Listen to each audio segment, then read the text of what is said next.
Welcome everybody to another episode of the Live Your Purpose podcast. I'm your host, John Morgan Jr., but as you can see, I got some special guests with me. I have my lovely wife, Ciara, here with me. You let me back on, y'all. Absolutely. That's a cool thing about having your own platform, man. You can, make up your own rules and do it how you want to do it, So for this special episode, I wanted to have my lady on here with me. Because the people that we have with us today, I would not know these great individuals if it was not for my lovely lady. And I still remember the first time we met them, and we're gonna talk a little bit about that, in here shortly. But before we do that, I want to just kind of, say thank you to everybody who's been supporting the podcast up to this point. Everybody who's been supporting the merch, the apparel, appreciate it. Go to our YouTube channel, subscribe. Like, comment, tell us what you like, tell us what episodes you enjoy, and all of that. Again, man, I really appreciate all the support. It's been very genuine, very organic. People hit me all the time and talk to me about how much they enjoy it, how much they love it. And I'm appreciative of that. I never take that for granted. So, thank you again for that. So I want to get in. I want to introduce who we have today. We have the Cheas. We have Ashley and Bryan Chea with us. And it's funny because Chea, I just found out like 2 months ago that your first name was Bryan. I had no idea before. I'm gonna keep it real. I just thought you were one of them dudes who had two names, bro. I thought your name was Chea. Like I had no idea. Like I'm just gonna go ahead and change it formally and just do Chea. I had to redo my license this year, so I might just go ahead and make it happen. See, exactly, man. So welcome. Thank y'all for coming on. How y'all feeling? We're good. We're good. My finger got swole real quick. That's why I was over here trying to get my wedding ring off because my finger was swelling up. I was like trying to yank it off while you were talking. That's hilarious. Listen, thank y'all so much for coming. Like I said, man, before we jump on, I want to jump into y'all story a little bit. And just have a organic and authentic conversation. I want to start at the beginning of you guys' story, but like, how are you guys? Like, genuinely, we coming off this crazy year. Like, how are you? How's your spirit? How's you guys' mental? How are you genuinely? We want an honest answer. How are y'all? We're great. No, we're perfect. You want to go first? Yeah, I would say that we are maintaining. Speak for yourself, Jim. Okay, well, I'll say that. And I say that because, there obviously there's been a lot of changes, obviously, from pandemic to, us relocating temporarily during the pandemic back to our home in Ohio. And then, just all of the changes that happen with life because of it. So people are staying home. Some people are not having their kids in school. And then there's just the whole idea about mistrust of information, all of the information that's out there around COVID, around vaccines, around just everything. So I would say that we're maintaining, giving all things considered. He's maintaining, giving all things considered. What about you, Ashley? Well, I would say I'm just okay. I feel like I'm teetering the line of like gratitude and reality, where you're consistently reminding yourself daily of the things that are good in your life, but equally overwhelmed by the reality of just life. I think it's different for me in Chea just because I'm Black and I feel overwhelmed every single day. Like Instagram really can be a beautiful thing, but I still feel like I was like overexposed a little during the pandemic. It was a little too much to the point where I had to start unfollowing certain people and just not getting on my phone at certain times. I was like dealing with a lot of anxiety. I've always had really bad anxiety. I'm an empath, but then I was reading this thing that my psychiatrist sent me talking about how empaths are really just people with unresolved childhood trauma. So now I'm all like, I don't even like saying I'm an empath anymore because like, these are just feelings that haven't been dealt with. But I think that's just what it is. Like I've always been a deep feeler and I get overwhelmed very easily when I see things happen to other people. I just take on their feelings and it's really hard for me to like release it. So it's just hard to be happy like within your home. I felt like during the pandemic, like my book sold out 3 times and it was so amazing. I felt so guilty. I was like, why is like something so amazing happening to me right now? People are losing their jobs and losing their homes and losing their lives. So then I felt like I couldn't even enjoy it because I felt guilty about being happy. Yeah. So I think that's a consistent state that I'm always in, just trying to find joy, but equally overwhelmed by the reality of life. Yeah. Yeah. How are you? See, how are you? Today I feel pretty good. And I think it varies for sure. I think over the past year, I've been a lot of different places. I echo the sentiments of what's been shared, and then also like having a baby. So I'm starting to feel like myself again after a year. But I've been a lot of different places and trying to figure out what's what, but then really just trying to be like present and stay in this place of like gratitude as well. Right. Yeah, I mean, again, man, it's so interesting, man, because we're coming off of this historical year, nobody has seen anything like what we just experienced in the pandemic, like, and granted, we're still currently in the pandemic, you know what I'm saying? It's still very much full go, even though we live in a state, y'all originally from a state where the mask, they just uplifted the mask requirements, or the mask restriction today. But even with that, we're still currently in the pandemic, so it's still, it's still ongoing crazy. But for you two specifically, like, what did you guys learn about yourselves individually and as a couple in the year 2020? It was crazy pandemic year, a lot of death, a lot of transition. What did you guys learn about yourselves and about each other?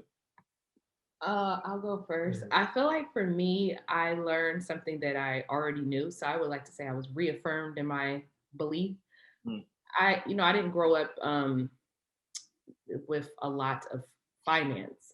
I hate to say like I grew up poor because that just insinuates to me in people's mind lacking in all things.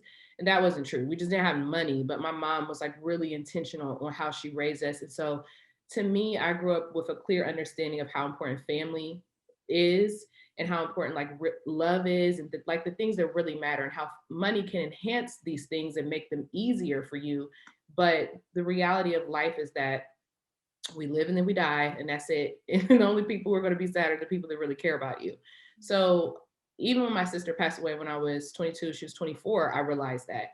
So I think for me, I've never been big on things and having a lot of like material things. It's always been about time spent, quality time with one another.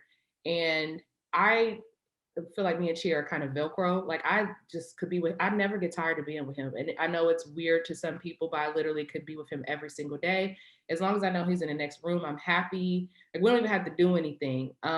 And I've always felt that way. And I feel like during the pandemic, it was like reaffirmed in my spirit, like, you know what, the world is on fire and shit is crazy, but I'm here with my husband and my kids and I feel complete joy and peace. Like that's all I need. So for me, I feel like that sentiment was really reaffirmed for me, and it made me feel good to know that like my mind was in the right place. And how I've always felt was like, okay, like this is going to be okay no matter whatever happens in our life. Like me and him, as long as we're good and our kids are healthy, like I can find like complete joy in that. Yeah, I mean, I think you gave it the better explanation than I did originally, where I said that we're maintaining. Yeah. And I say that because we didn't suffer like losses within our immediate family, of family members or friends or anything of that nature. And suffer the loss of family members. And gratitude, I think, is the better word that I should have used. But when I look at what we learned during this like past 2020 and then even into 2021, it really wasn't, like you said, anything new. It was just further confirmation of, look, we've been living a life very on the edge from the time that our relationship started, from dating long distance to, being young parents to then, having a young child, but then also trying to grow our bond together as like man and woman, and then eventually getting married and moving. And then we moved again. Like every single year that we've been in California, we've been moving. And with that, you know, have come career changes, have come, you know, additional children. And it's like the pandemic changed things for a lot of people.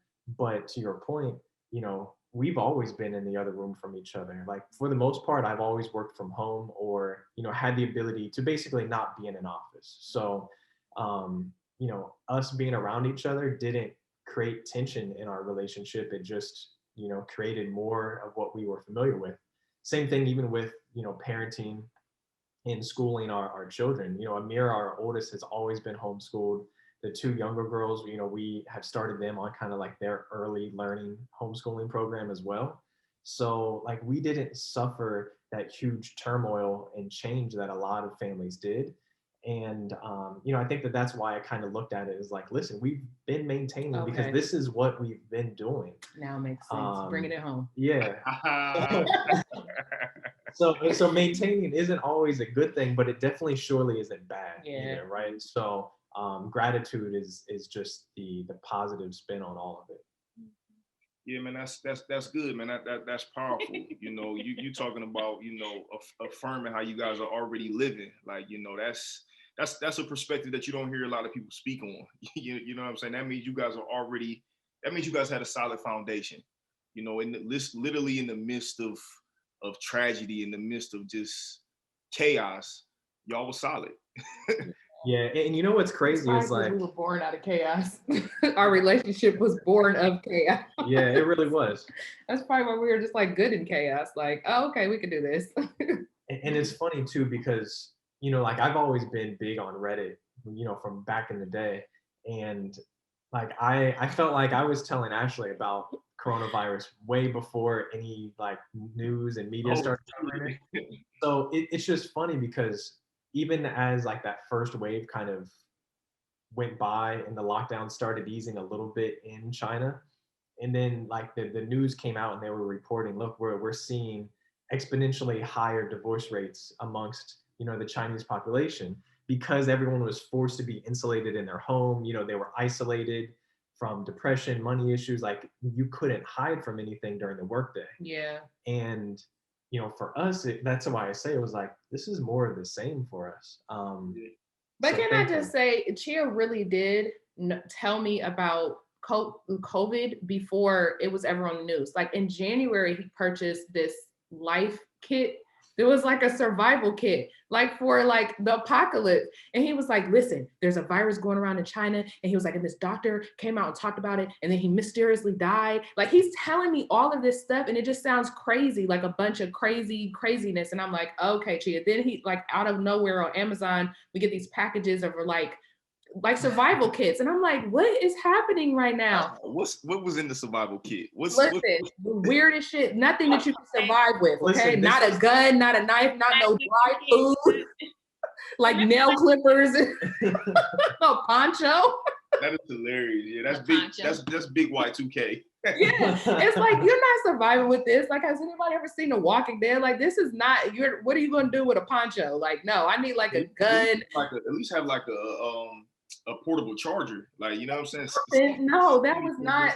That was a survival kit for a rainstorm. But either way, it was fine. But it's just interesting that he did, because we were literally already planning to go to Ohio. He was like, this is going to hit America. Watch, we need to start planning. I'm like, I really thought he was crazy. Make me sound crazy. You are, but he was right. He was right though, so it worked out.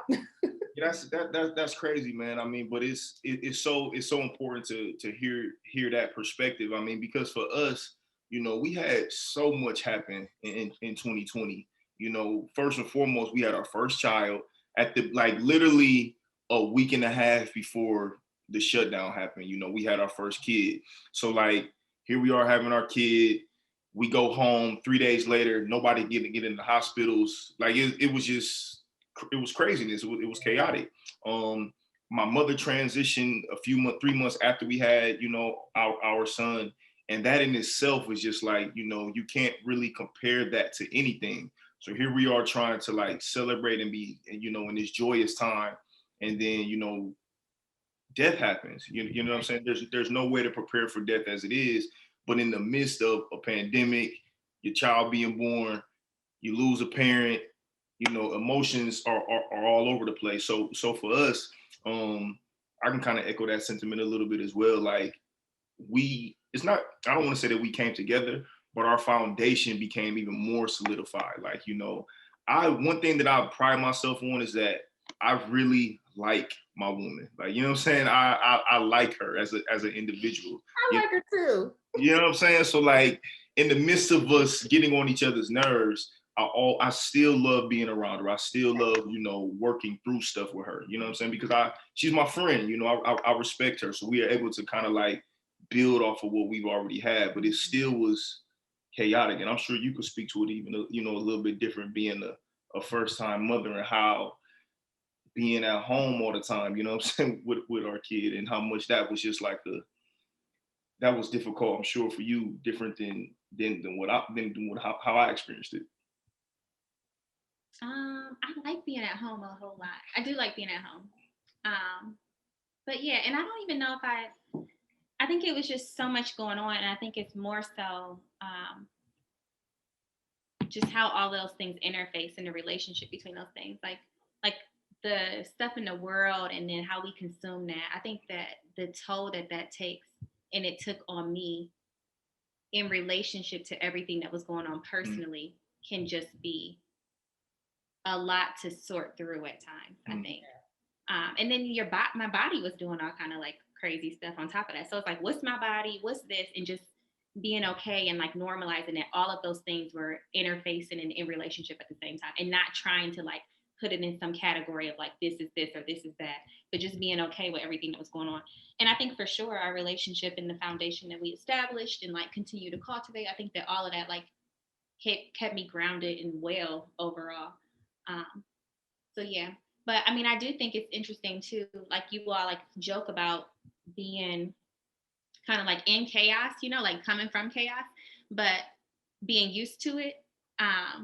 But you all are very intentional. And so I just want to know if you can speak a little bit about that. You joke about it, but you know, you are very like intentional in how you all parent and how you're in relationship and how you live.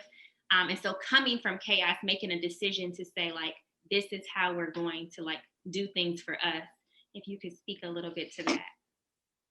Do you want to go first? Yeah, go ahead.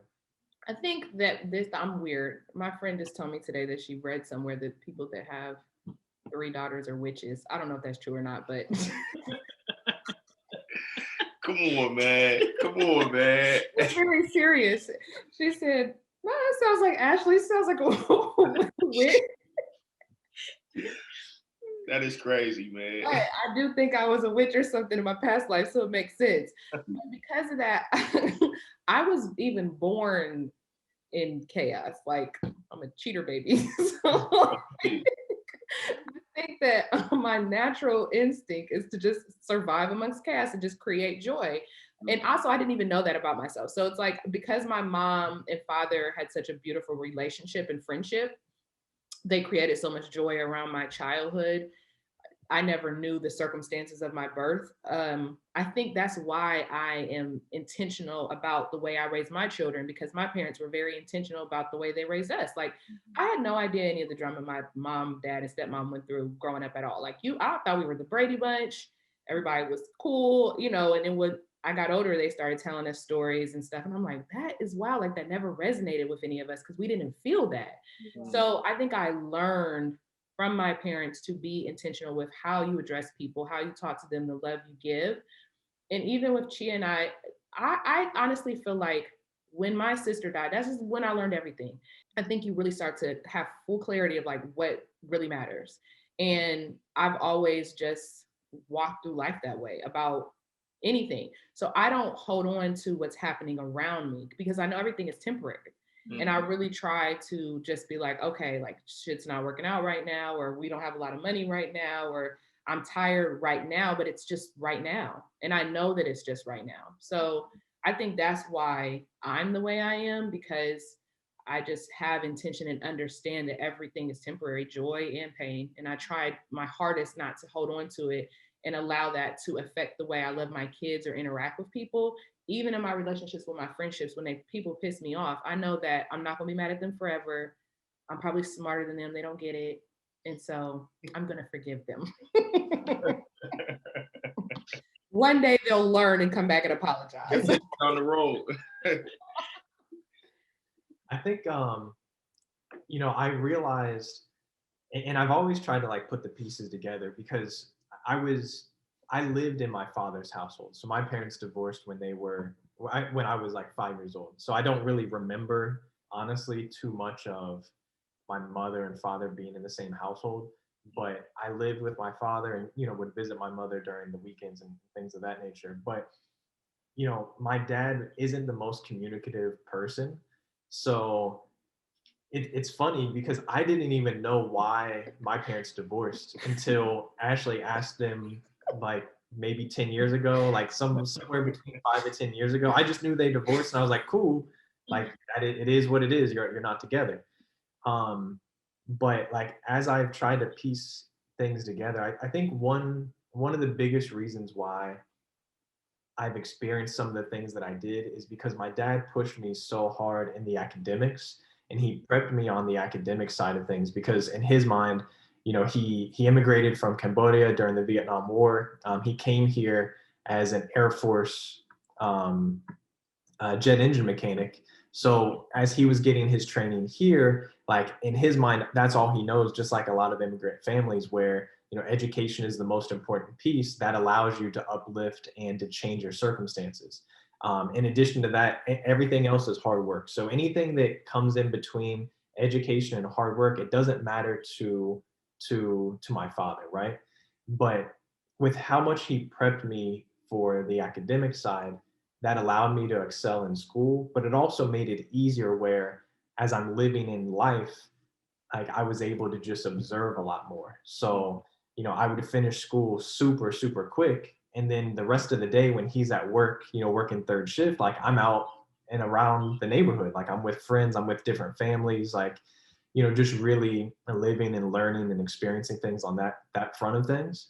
And I think that that's what allowed me to figure out what works and what doesn't work from a relationship, from a family standpoint, individually, and then, you know, not to like toot her horn too much. Oh, toot it, baby, toot it. She'll do it all day, but you know, honestly, Ashley is, you know, beyond having a great partner. Like she's such a great person where her ability to understand and see things for other people and helping them kind of maneuver and like learn and grow is her ability is uncanny. Like I don't know anyone that has the skill set as honed in as she does.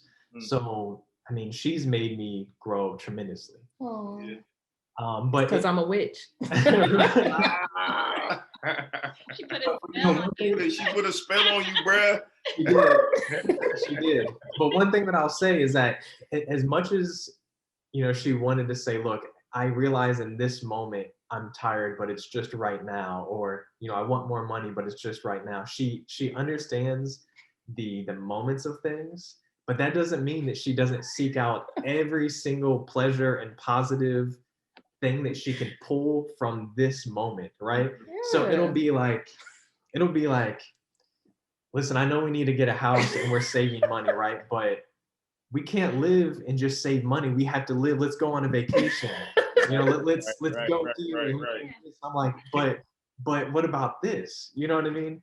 So, you know, like I don't know if we'll get into it, but financials have been something that, you know, we have grown together with because we definitely had different upbringings with it, and also just different ways that we like to manage money. And no one way is better than the other. No, your way is definitely better. If we lived off of that, we would be poor. but it's also like figuring out how do we make this work for us. Yeah. So early on, like, congrats on baby number 4 on the way. By the way, congrats, baby Chea, another one. So here y'all are, four kids later. Pre-kids, pre-marriage. Like, did you guys have intentional conversations of like what you wanted your relationship to look like? Like, did y'all have conversations specifically like, okay, listen, this is what we're going to do. Like, you know what I'm saying? This is what I want. This is what I want. You know, okay, this is what we agree on. Like, did you guys have those early conversations, you know, years and years ago? Yeah. So we were friends first, Yeah, right? and And that allowed us to have a certain foundation. But when we really first started dating, it was a long distance relationship. So, you know, I still lived in Ohio, she lived in New York, and I would just call her, you know, either on the way to work or on the way home, and we would just talk. So of course, like we had a lot of foundational conversations, and it wasn't always intentional in the beginning phases. It was literally just, you know, friendship type conversations. And then obviously those conversations evolved as, you know, our relationship became like formalized and more intimate and everything else. But that's all we did was talk, because that was our only option for a period of time. I think it's good too, because I'm just so ghetto. But he knew my ex, and I knew his ex. I sat next to his ex at work. It's fine. But listen, we were very like, we never dibble dabbled or anything like that. We were literally just friends. But I used to try to help him get back with his ex. Like we would have like real conversations. I'm like, well, I don't think that's gonna work. And like, you need to do this, and this is how you should talk to her. So I think I also learned a lot about him, who he was as a man and the type of person he was, because he would come to me and be like, oh my God, I'm still in love with her and I don't know what to do. And I would try to like help him through that process. And he was just a good friend to me. Like you know, when it's all really centered around when my sister passed away. It's the weirdest thing, but we really got close when she passed away and I was moving to New York, and he came to my apartment and helped me move out of my apartment. Do you remember that, when he helped me pack up my stuff? And we just started like really, I think I really learned so much about him, just the way he treats people. Because Chea, I always say that no matter who he's with, he's going to treat him the same way. So the girl that he married was going to be treated the way I'm treated. I'm not special, but he's just a good person. Like seriously, like if someone called him right now and was like, yo, can I have this, or I need X, Y, and Z? If Chea has it, he's going to give it to them. He's going to help them. He never thinks twice about just giving to people. And that's one of the things that I fell in love with him about. So I got to see like who he was as a person outside of being with me. And I always tell people, like, if you like somebody, just watch them. Watch how they treat strangers. Watch how they treat their employer, their mama, their daddy, their sisters. I think that tells you who a person is more than dating, because a lot of that could be a facade and people have intention to get something. So we were able to just be ourselves with one another because we really weren't trying to be together in the beginning. We were just friends. And I think that's why we were able to have those intentional conversations, even when we started dating, because it was just a part of our regular conversation about like what we like and don't like. Then we got pregnant really fast. So the Capricorn in me is like, all right, here's the plan. And I'm like, I'm naming my baby an Arabic name. I'm going to introduce Islam to them. I'm not giving them meat. Are you cool with this? If not, we have to live in different households, because in my house, this is how it's going down. Like, I'm just that's how I am, you know? And he's so, I think that's why we're a perfect match, because I am very specific about certain things. He doesn't care. Then I don't care about a lot of stuff, and the stuff that he's very specific about, I don't care about that. So we're able to kind of dictate certain parts of our relationship because we really don't push back on one another, because we don't care about the same things. Do you know what I mean by that? Like the things that are super important to me that matter, these little things, they don't matter to him. So he's like, lead the way. And that's vice versa. Like the stuff that he cares about, I'm like, okay, whatever you say. We're gonna have a like safety pack and save our money. But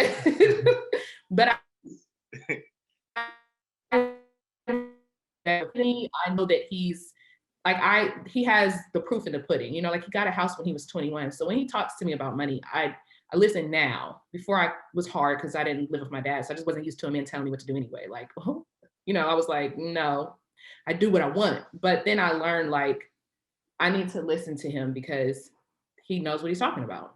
Yeah. So it sounds like y'all have like a solid foundation of trust. I mean, because there's no way that you can allow each other to lead on things that you don't care about without that foundation of trust being laid. You know what? I would say yes and no. I think it really is a personality thing.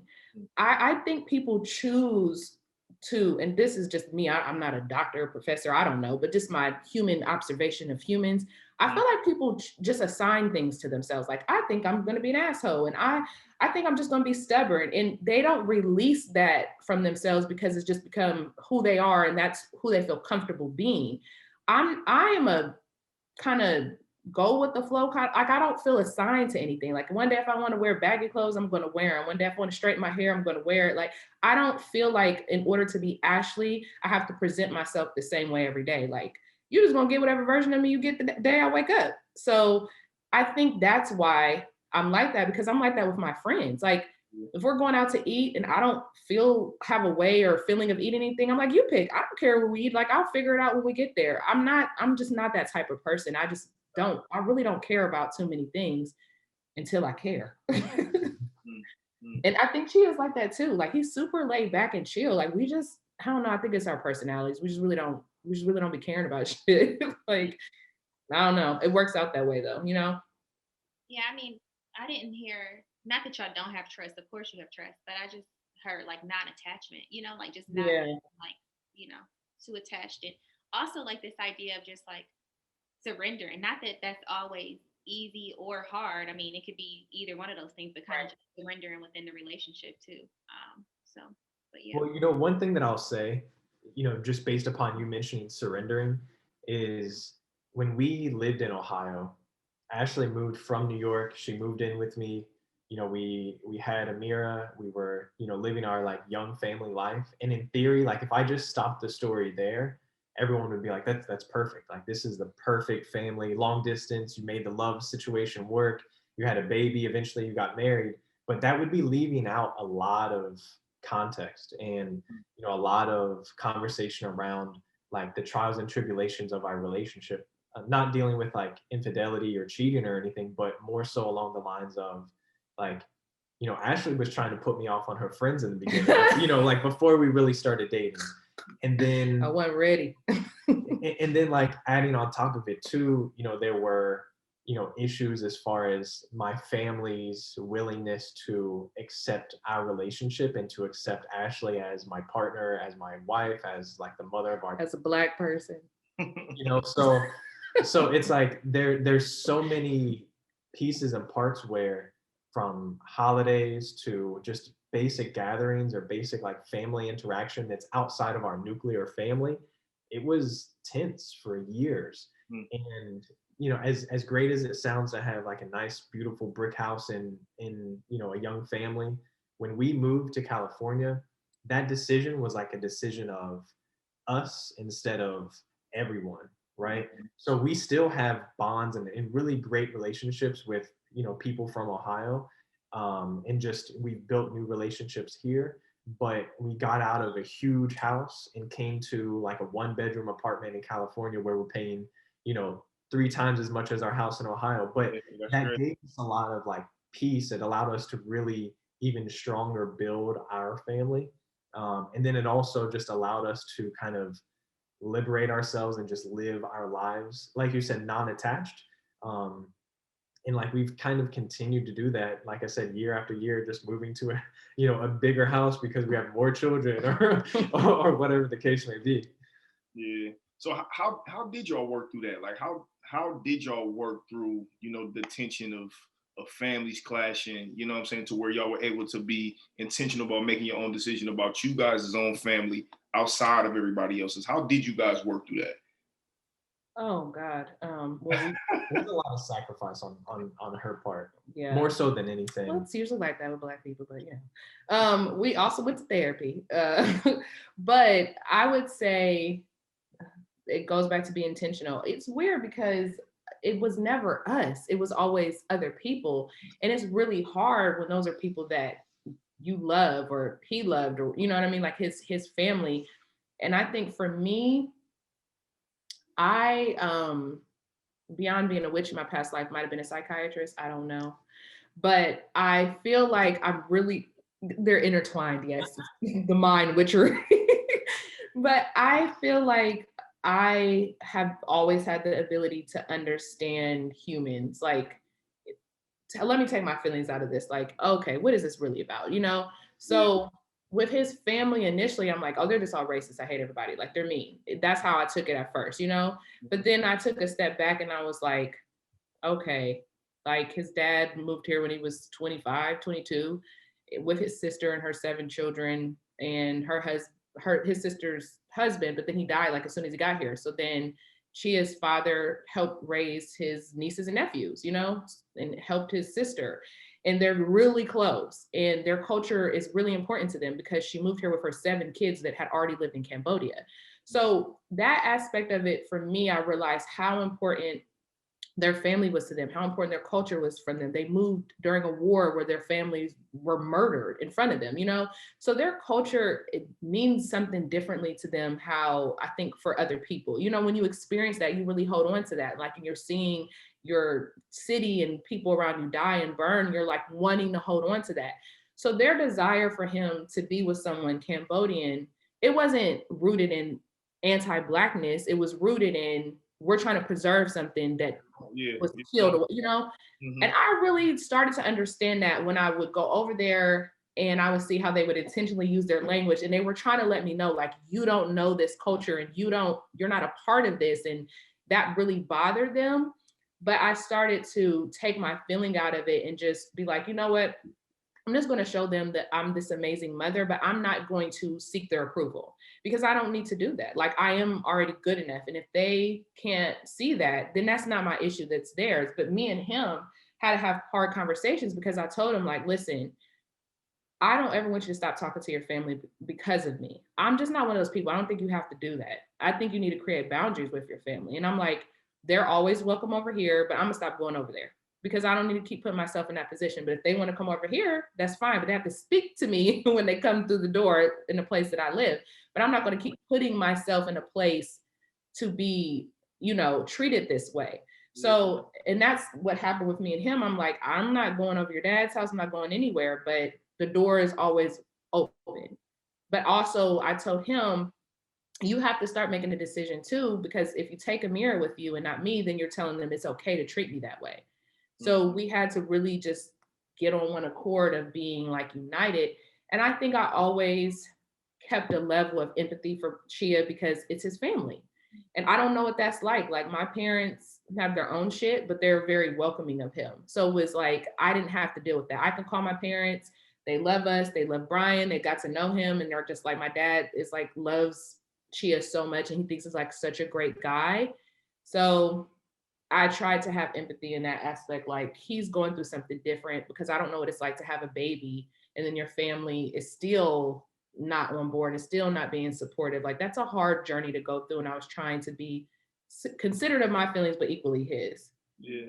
I think you used this term somewhere else, Chea. You talked about Ashley's ability to like diagnose it and it like diagnose what's happening. And that makes a lot of sense. Like, being able to contextualize, like, these are the things that are going on. I'm not going to personalize that. And in fact, like, that's cool. That's what that is. I accept that. But these are the boundaries we're going to get put in place. This is how we can still like cultivate love. And I'm not going to internalize all of these things and personalize these things and just keep it moving because I know my worth and this is what we want for our family. And I empathize with what, you know, you have going on. I think that's a lot that you all said, and hard to navigate, but I have a lot of respect for that. And I can imagine, like, y'all say it was tension for years that y'all have like worked through. But yeah, that's a lot of work. It is. Ciara, we do a lot of different things, like from my day job to like her being an author and a writer and just little things that I do as well.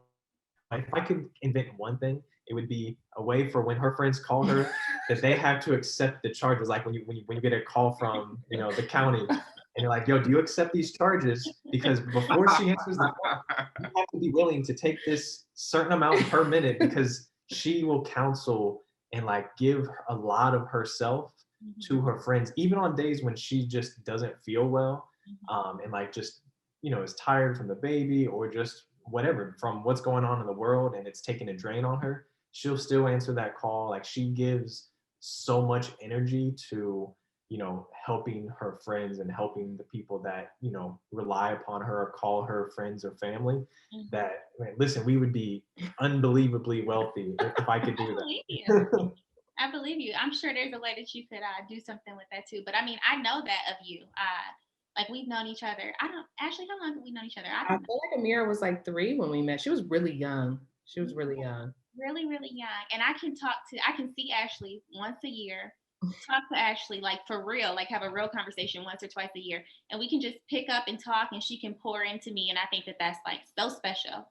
So I think And that you have that ability. I think that's why I was drawn to you, Ciara. The first time I met you, I was like, this girl is so young, but she is just so like, you are like a older, so like, I don't meet a lot of people that I feel like I want to learn from, which is actually unfortunate.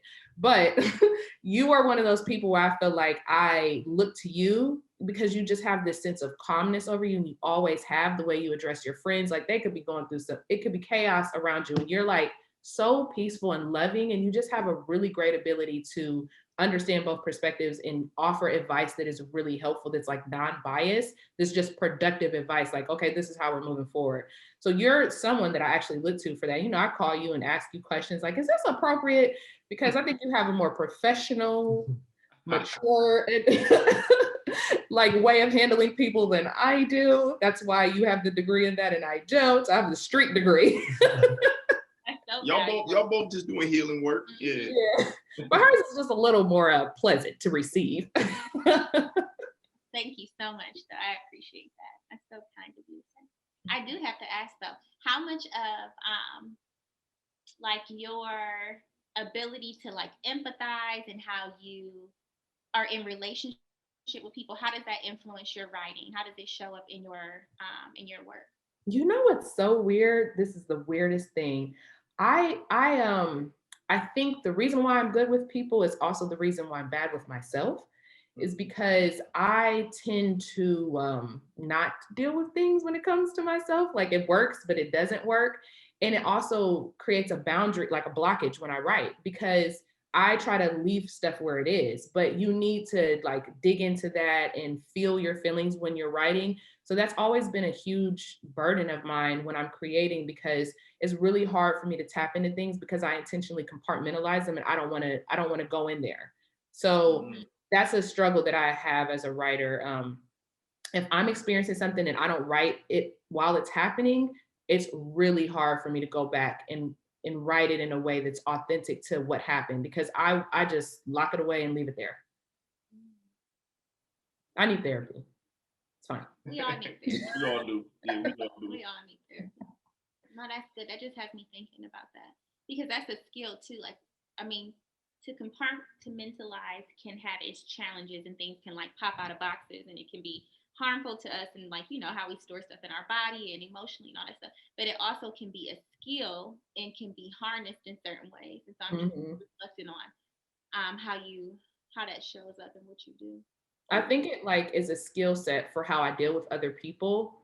Harmful to me because that's one of the things when we first started dating. I didn't deal with my sister dying. I mean, it was like really, she passed away. I moved to New York, then I had a baby.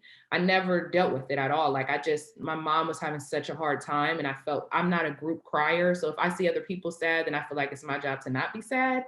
So I just don't think that I dealt with it the way I should have. I was really just trying to be there for my mom. Like I picked out my sister's casket, the clothes she wore. Like I was very much like the mom in that situation.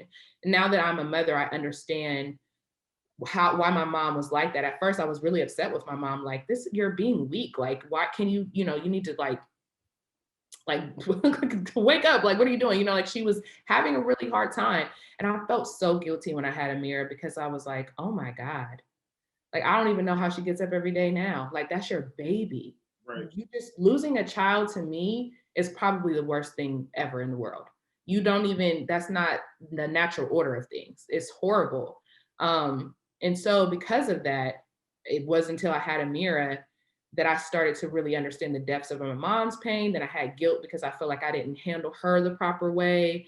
And then it just started manifesting into our relationship. And then I was just mad at Chea all the time. He didn't have nothing to do with it. And it wasn't until we went to therapy that I realized I was grieving my sister's death. Like it had nothing to do with him. Yeah. So that's why I do think that therapy is super important, because whether you act out or you compartmentalize it, when you don't deal with your feelings, you can think that you're a certain type of person and not even realize that it's unresolved grief.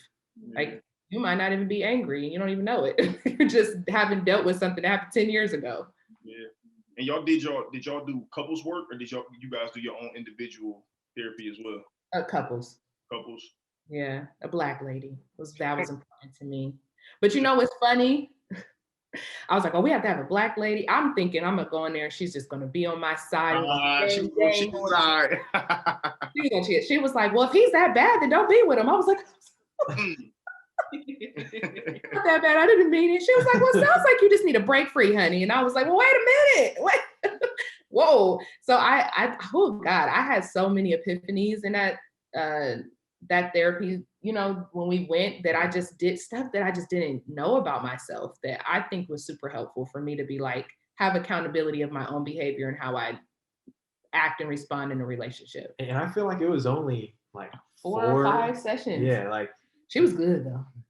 And that's the thing, like I feel, and maybe this is like misstated, but I have this feeling that when people think of therapy, that it's like a long-term ongoing situation that's like going to be like a monotonous amount of time and a large amount of money, and just something that you can't afford unless you're in a great space. But in reality, like, you probably need it whether you're in a good space or a bad space. Mm-hmm. And it doesn't mean that it has to be ongoing. Like, yes, could it be like a daily vitamin? Of course. But, you know, you may just need the unlock to something, and then you're able to self-manage, you know, your own feelings then on out until, you know, something else happens. Yeah. So that was something that was a little bit surprising. Like, we gained a lot from 4 or 5 sessions, and then, like, you know, we really haven't gone back to a couples counselor or couples therapy since. I don't think we would need to. I think we need to go to individual therapy now at this point. Like, there's just things that both of us are in a season of our understanding and learning about ourselves. Growth, yeah, that I think they don't have anything to do with one another, and they're things that we need to work on alone and, like, you know, gain insight about ourselves and become better in that way. Ashley, I'm interested to know, because your sister passed away a little while ago now, right? How long? In 2007. So almost 15 years now. It's crazy because I feel like it was yesterday. Yeah, you mentioned like a lot of connections, you know, being connected to, you know, when she passed. And at the time you even said that, you know, listen, I wasn't grieving properly. When you look back on her passing now, like, how do you view that? Like, how do you view that in connection to what that meant for, like, all this other stuff taking place in your life? You know what I'm saying? Obviously back then you weren't able to see it, but how do you view her transition now? You know what's weird is, like, I don't even like to say it because it sounds sick, but I feel like my life got better after she passed away. Yeah. And it's like, it's just a strange thing. Me and her were extremely close. Like, we talked every single day, but it was something about her dying that freed me of the burden of other people's stuff, you know, like, especially family related things. Like, I think that I was way too involved in relationships within my family and other people's crap, and it was holding me down. And she was a Sagittarius. She was such a free person. She just did her own thing. Oh, sorry. She did her own thing. Sorry. Good, you good. She's always done her own thing. And I used to think she was selfish, because I would be like, yo, you just gonna get up and leave and go to college away. And she went to HBCU, and she's never let anything stop her. And she was just like, girl, this is my life. Like, I'm gonna live it and I'm gonna be happy. And she would tell me every day, like, leave Ohio, go do ballet, go follow your dreams. Like, what are you doing? And I'd like have 500 excuses. Literally the day before she died, the conversation we had, she was like, about relationships with people, because if they do die, you still have this love to resonate with you. Like, I don't have any regrets when it comes to my sister. We told each other we loved each other every single day. We were proud of each other every single day. And that's also why I'm intentional with the way I parent my children and how I am with Chea, because the last conversation we had was so beautiful. Like, literally, she was just like, you're my best friend. I love you. I'm so proud of you. Like, I just want you to be happy and live your life. She's like, please move and just do what you want to do and do what makes you happy. And because of that, like she literally died like 6, 7 hours after that. And in a tragic way. But I also felt happy for her because she did all the things that she wanted to do when she was 24. Like she had a baby in college and she was like, I'm gonna keep going. Like she was living in her friends' dorm rooms, like the college didn't know. And she was like going to classes until she, you know, got her money together to get another place. And like she never ever let anything hold her back. And that made me have joy in knowing that. And I kind of like took that mentality and added it to my life. And my life progressively got better because I kind of lived the way she lived, in a way that's like, I'm going to do what brings me joy. I'm going to make myself happy. It doesn't matter if we're family. Like if you're not adding value to my life, if you're not healthy, then I don't want to be around that. And that's how she was. So I think that she's just made such a mark on me because I consistently think of her when I'm making decisions, and I just hear her being like, you better do what makes you happy, you know? Like that's always in my head. But it's weird because I have daughters. I feel like she came back through them. It's so weird. But my oldest daughter's birthday is 3/12. My sister's birthday was 12/3. So like I see all these signs and these connections. I feel her energy. And it's weird because I don't miss her because I feel her every day. Do you know what I mean? It's Yeah. like she died and she really came back really quickly. So I was telling I went to get a reading and I was like, I don't dream about my sister. Like it's so weird. I don't ever, I've had 4 dreams about her in 15 years. 4, like the fact that I can count them. Never dream about her. And she was like, you don't need to call her because she's already here. Like she's already there. And I just started bawling. But that's so true. Like I feel her. And you know what I mean? With me every day. I feel like she watches over me and my children like really deeply. Yeah. Yeah, and the reason I asked that is because it does not sound sick at all. I know what that feels like. You know what I'm saying? Although I would still consider myself to be kind of like in the early stages of grief. You know, it hasn't been a full year yet since my mother passed. But when my mother passed, I immediately felt a level of like liberation connected to, you know, her transitioning. And my mother was terrific for me. Like, you know what I'm saying? Like, don't get me wrong, she had her own shit. We would bump our heads a lot. But, you know, I learned so much from my mother. You know, I learned so much from her, good and bad. And one thing that I could always count on my mother to do was like, you know, she would affirm me in a way that I needed in the moment. You know what I'm saying? And since her transition, I'm always able to kind of like look back on those moments. Like, you know what I'm saying? And there's no way I would be able to have like a consciousness of like being intentional about like literally living.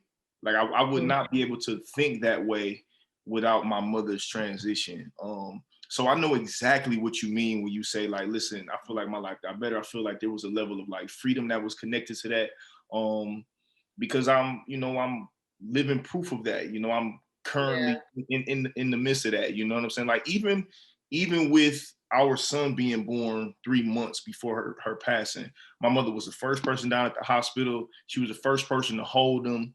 Like there's small things that happen that I was just kind of like affirming to me that let me know like, okay.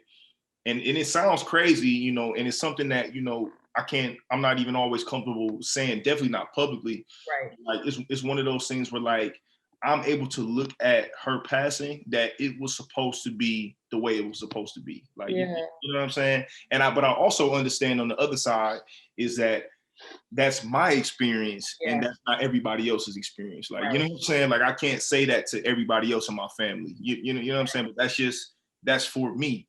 You know what I'm saying? And what is for me will be for me. So I definitely understand that. And that's why I asked that. You know, it's because I can hear that. You know, from when you speak about her. But even you saying that, I feel like just says a lot about you as a person and how you choose to live life, right? And I think that we don't realize how much of our emotions are often a choice. Do you know what I mean? Like how we choose to deal with things. That is religion, whatever it is that you want to believe and you choose to believe to make you feel better. There is no factual evidence of of much of anything that people choose to believe. Do you know what I mean? Right. It's literally just a choice. Right. For me, it's like, I'm going to choose the thing that makes sense to me, that brings me joy. Because there was a moment where I was very mad at God, and I was just like, this is some bullshit, and you're whack. I don't understand you, because I see people out here not living their life. They don't appreciate their life. Like, why'd you take my sister? You know, like, I was really angry. But also just having the understanding that, like, shit happens, right? We all affect one another. Her death was the cause of someone else's irresponsibility. And so even that, understanding the power in my behavior, how I affect other people, how I could potentially cause a domino effect in someone else's life and not even understand that. And so the person deciding to be lazy that day and not strap their equipment on properly, and that falling off and causing her to get in a car accident, it's like having that understanding that maybe it wasn't supposed to happen. Maybe this person was being aligned and being responsible, it wouldn't have happened, right? Like, I don't know. I don't really always like to say that, oh, they were going to die, or that I wouldn't be where I am without her dying, and I wouldn't have had this revelation and understanding of how to live life without that happening. It's just, that's what I choose to take from it. Choosing, yeah. Yeah, it's just a choice. And same thing with my mom. She was really depressed, and I had a conversation with her, like, she's not coming back. So you either are going to be sad for the rest of your life until the day you die in this bed every day, or you're going to choose to try to get up, like, smoke this blunt and relax a little bit, right, and try to find some joy in me and your grandchildren and your other 2 children. Like, these are just your choices, because your daughter's never coming back. So it's just, it comes down to a choice on how you're going to deal with that. Like, she's never going to not miss my sister. That's her baby, you know? And that's your mom. Like, how do you even, that gives me anxiety even thinking about my mom passing away. So for that to be a reality, like, I understand the depths of that, but it's also your choice to find some joy in that and be like, I have a wife, I have a baby, I'm going to miss my mom no matter what. So I'm going to try to find joy every day. But 10 years from now, you got a breakdown, child. That's what happened to me. Like, I was just like, oh, where did this come from? But I just had to cry it out and be like, all right, we here. Yeah. I wanna go back a little bit. Like, when you guys were talking about the tension that you guys have experienced over the years that you were able to kind of, work through going to therapy and stuff, what would you guys consider to be like the thorn in the side of your marriage that constantly shows itself? Like, you know what I'm saying? No matter what season you in, some way, somehow, it goes back to this thing or this idea of something. Like, what is that? I want you to answer. No, go ahead. No, first. I want you to answer, because I want to see if we have the same thorn. You're all in line? Uh-oh. Well, the only thing is, I had to think about mine for a second. Really? Yeah. Oh, I know instantly. Okay, for me. You don't listen. You don't listen. He don't listen. He doesn't listen. Okay. No, absolutely not. Not initially. No. Okay. That's not, no, Chea does not listen to me, and it infuriates me to a place of darkness. So it's not far off, because for me, I was going to say that it's, and the thing is, you know what, like, I don't know if this is a universal thing. Let me not try to give context to it. Let me just say. All right, go ahead. I think honestly that it's, I take a few times to experience it and to hear it before I can, like, really make a change. And the thing is like, that may manifest itself, repeatedly in a short period of time, and then, the change occurs. Or that may manifest itself in, like, I'm sure there's something in our relationship that has happened a couple of times, throughout the years, and it still hasn't created a change. Like, I'm still not addressing some certain issue, right? Mm-hmm. And that could be like assertiveness of like leading certain aspects of the family. Like, I'm sure you could tell by the face if you're watching this. Faces are so funny right now, man. You don't see this, but honestly, like, listen, I didn't have many relationships before her and I, basically started our relationship. And maybe that's not an excuse, because she had even fewer relationships than I did. But what I will say is that I came into the relationship from a very, like, naive place and a very inexperienced place. So, you know, as much as I say like she really helped me grow into the person that I am today, like that growth is still continuing. And I think it's one of those things, like I think we've joked before where, you know, there's some people in life where they play a role not for the betterment of themselves, meaning you may be in a relationship with someone where you're experiencing so much growth, but for whatever reason, that relationship is going to end and you're going to leave that relationship and start something new. And you're so much better because of your past partnership, I'm right? gonna start. No, Oh shit! I'm not saying starter marriage. No. I'm not saying that about us, but I'm saying from a relationship standpoint, like you may not be the end of the road for that particular person. Yeah.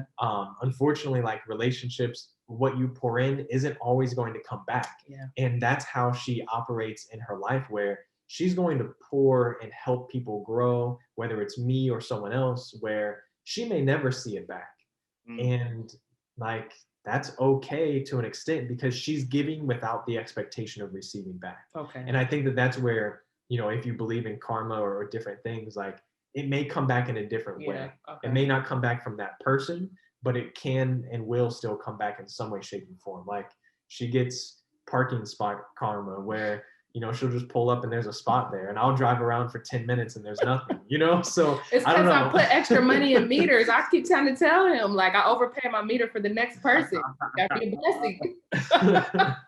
No, but what, to your point though, I think it's important for people to understand that, like you said, something that reoccurs in your marriage. Like with us, I don't feel like this, it's weird. The same thing doesn't happen, but it's the same thing to me because it's rooted in the same thing. Right. Of him not listening. Right. And it could be anything though. Like oh God, Lord Jesus. Like I'll be like, Chea, when the baby wakes up, this is actually one thing that really pisses me off. This is why I say we have to go to individual therapy, because I think this has something to do with how he was raised, because he lived with his dad primarily. And maybe he's not used to women telling you what to do, but I do think there's something magical that happens between a mother-son relationship in relation to how men are with women. And it's weird because I feel like she is such a good man and he's really loving, but I see where that didn't happen, and it comes to me. Do you know what I mean? But it'll be like when we have babies, it's the same thing. It's like our third, fourth child. Like, why are we having the same conversation? Number one, when I'm pregnant and I'm like, Chea, don't wait till I get hungry. Like, I need you to feed me before I get hungry. And number one, it was our third child. He kept getting my Chipotle order wrong. Listen, but it was rooted in him not listening, because I'm telling you, it's just because he thinks he knows everything. That's that Sagittarius moon, right? And listen, this was before like delivery apps where like I could blame, like I couldn't place blame on Chipotle for messing it up. It was literally, it was all you and or the operator. Like I get the same. Listen, I feel like I'm the easiest woman in the world. I do not play games. I don't say one thing and mean something else. I am very direct about what I want and what I don't want, like very clear. But I don't know if he just really didn't believe that about me for 10 plus years, because nothing's changed. But he would do this weird shit where I would be like, give me a bowl, rice. What's my order, Chea? Rice, black beans. Hold on, wait. Well, I'm trying to think of how it comes. But wait. You don't get tomatoes anymore. You used to, and then sometimes you go back and forth. Just get the OG order. What's my order? What would I normally get every single time? No, just take me and have a heartburn out of the equation. You'll get white rice. You used to get both beans, but you would lean more towards black beans. Just tell the order, Lord. And then you used to get tomatoes. What I'm saying, he can't even. Wait. Tomatoes, corn, guac, cheese, and lettuce. But usually get the guac on the side. Oh God. But then you go through spouts where you're like, no, I'm not doing cheese. No, stop, just stop. There's always variation. He would go, I would tell him like, Chea, I want some Cheetos. He'd go to the store and come back with some Lay's.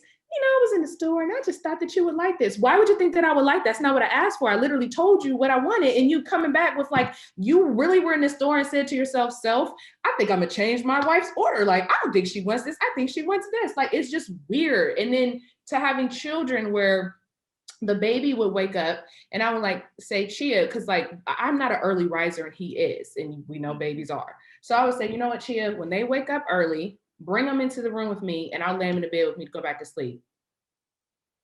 Did they ever come back in the room? No. So then I wake up and he's irritated. They've been up all morning. Oh my God, I'm tired. They just, why didn't you bring them in the room with me and let them lay back down with me? Why do I sound like your dad? Because he doesn't listen either. Neither does my father. And I would be like, Chea, why didn't you bring them to bed? Well, because, I felt bad because you were so tired. But I told you it's fine to bring them in the room with me. So it's like we have these little arguments. It's overcompensating. Yes, because you don't listen. Just listen to what I'm telling you. Believe what I'm saying is really what I mean. You don't need to think for me. And it's just, I know that it comes from a place of him trying to be nice. He overthinks everything because he's just so worried. He wants to make sure everybody's happy. But that's why I told him, like, remember when I was like, you need to go to therapy and figure that out. Like, you got to stop trying to be too nice to people, because number one, it can come off as disingenuous to yourself. Like, well, what do you feel? Are you okay with that? Like, are you upset? And I told him, like, I worry for myself, because if he's not truly in tune with his feelings and the things that really he's okay with and not okay, it doesn't matter if we're happy for 20 years. On the 21st year, that is all going to come out. Yeah. You need to just be honest and just say, I'm not okay with this, or I can't remember this, or blah, blah, blah. Like, don't try to just like make everybody happy, specifically me, because this doesn't work out that way. And I really don't want him to do nothing for me. I just want him to listen. I will handle my own food. Like, I don't even ask him no more. He'd be like, are you hungry? I already ordered my food, boy. Go on. Like, go. Hey, you gotta save the Chipotle order in your notes, Chea. That'll save you a lot of. No, what happened was my best friend called him and cussed him out and was like, you get her order wrong one more time, and never got it wrong again. She was like, this is ridiculous. Because I would be calling her like, I'm going to divorce him. But sorry, check on the kids real quick. Oh, he good. But one of the reasons that I asked that question is because, granted, we have 3 years, so we still kind of like on the new side of marriage. But even with that being said, like, we try to really be intentional about doing our work. And I would give us a lot of credit. We do a damn good job of doing the work. Yeah. One of the things that I've noticed in us doing the work is that one of the things that we continue to kind of like run into is that we have completely different communication patterns. And I learned that specifically like in therapy. And for me personally, like I still do to an extent. I will get very, very, very frustrated because like I'm more kind of like you, Ashley. Like I prefer to be very just straight to the point. Let's be direct. I'm gonna say what it is that I'm experiencing. I'm gonna say how I feel, and like let's get to it. But I try to also be mindful of like, that can come off a little bit like, abrasive and insensitive, and and I try to also be mindful of like, all right, I'm a man living in a patriarchal, society. Like I want to be mindful of my own sexism and my own like mindset of bullshit. You know what I'm saying? So let me not talk to her any type of way. Yeah, let you not. You know what I'm saying? But I don't at all. I try to be very, very gentle. Nah. I don't even play like that. But okay. What I'm saying is that like, we have different communication styles, and it would frustrate both of us. And I think that since we had different communication styles, we would question the intention of one another and not really be able to like filter out the message, which would lead to a whole bunch of other stuff. And some way, somehow, a lot of stuff tends to come back to that communication style being different. So I'm just interested to hearing, what you guys experiencing in your own relationship as well. So that's Chea, bro. I wouldn't expect that from you, man. You seem like a present dude, man. I wouldn't expect you to be not a good listener, man. I mean, I don't want to leave the people with like he's just in the house not listening to me. That's not fair. I didn't get that impression. I don't want to leave the people with that impression. Yeah. You know what though, when you just said that, I think it may be more of our communication style versus him not listening. Like you said, right? I think that Chea, well, I know for a fact, him and I are very different with the way we communicate. Like I come from a Black and Hispanic family. We just yell shit out and say whatever, cuss people out, and we're fine, which is also unhealthy, but it works. It's cool. And his family, like he said, he didn't know why his parents were divorced, right? So it's like it's more of like you just respect your family. He told me he never got in trouble before, never got yelled at, never whooped. He just said, my dad just told me what to do. Y'all weird. My dad just told me what to do. What? Or your mama up here right now.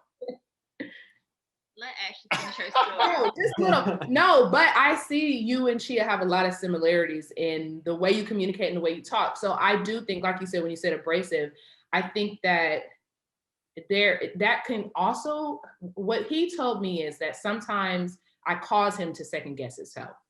Like how I say things and what I say, it causes him to feel like, okay, did she mean that? Or is she she trying to tell me something? Or, you know what I mean?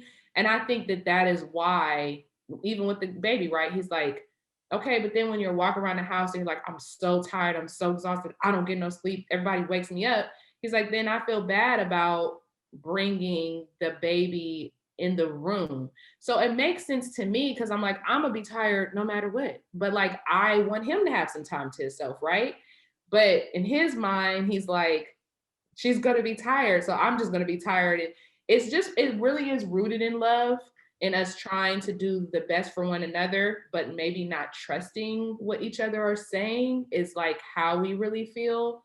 So I think it's more of that than him just not listening. I was just being an asshole. I tell him all the time, like, you're not being present, like you're not listening.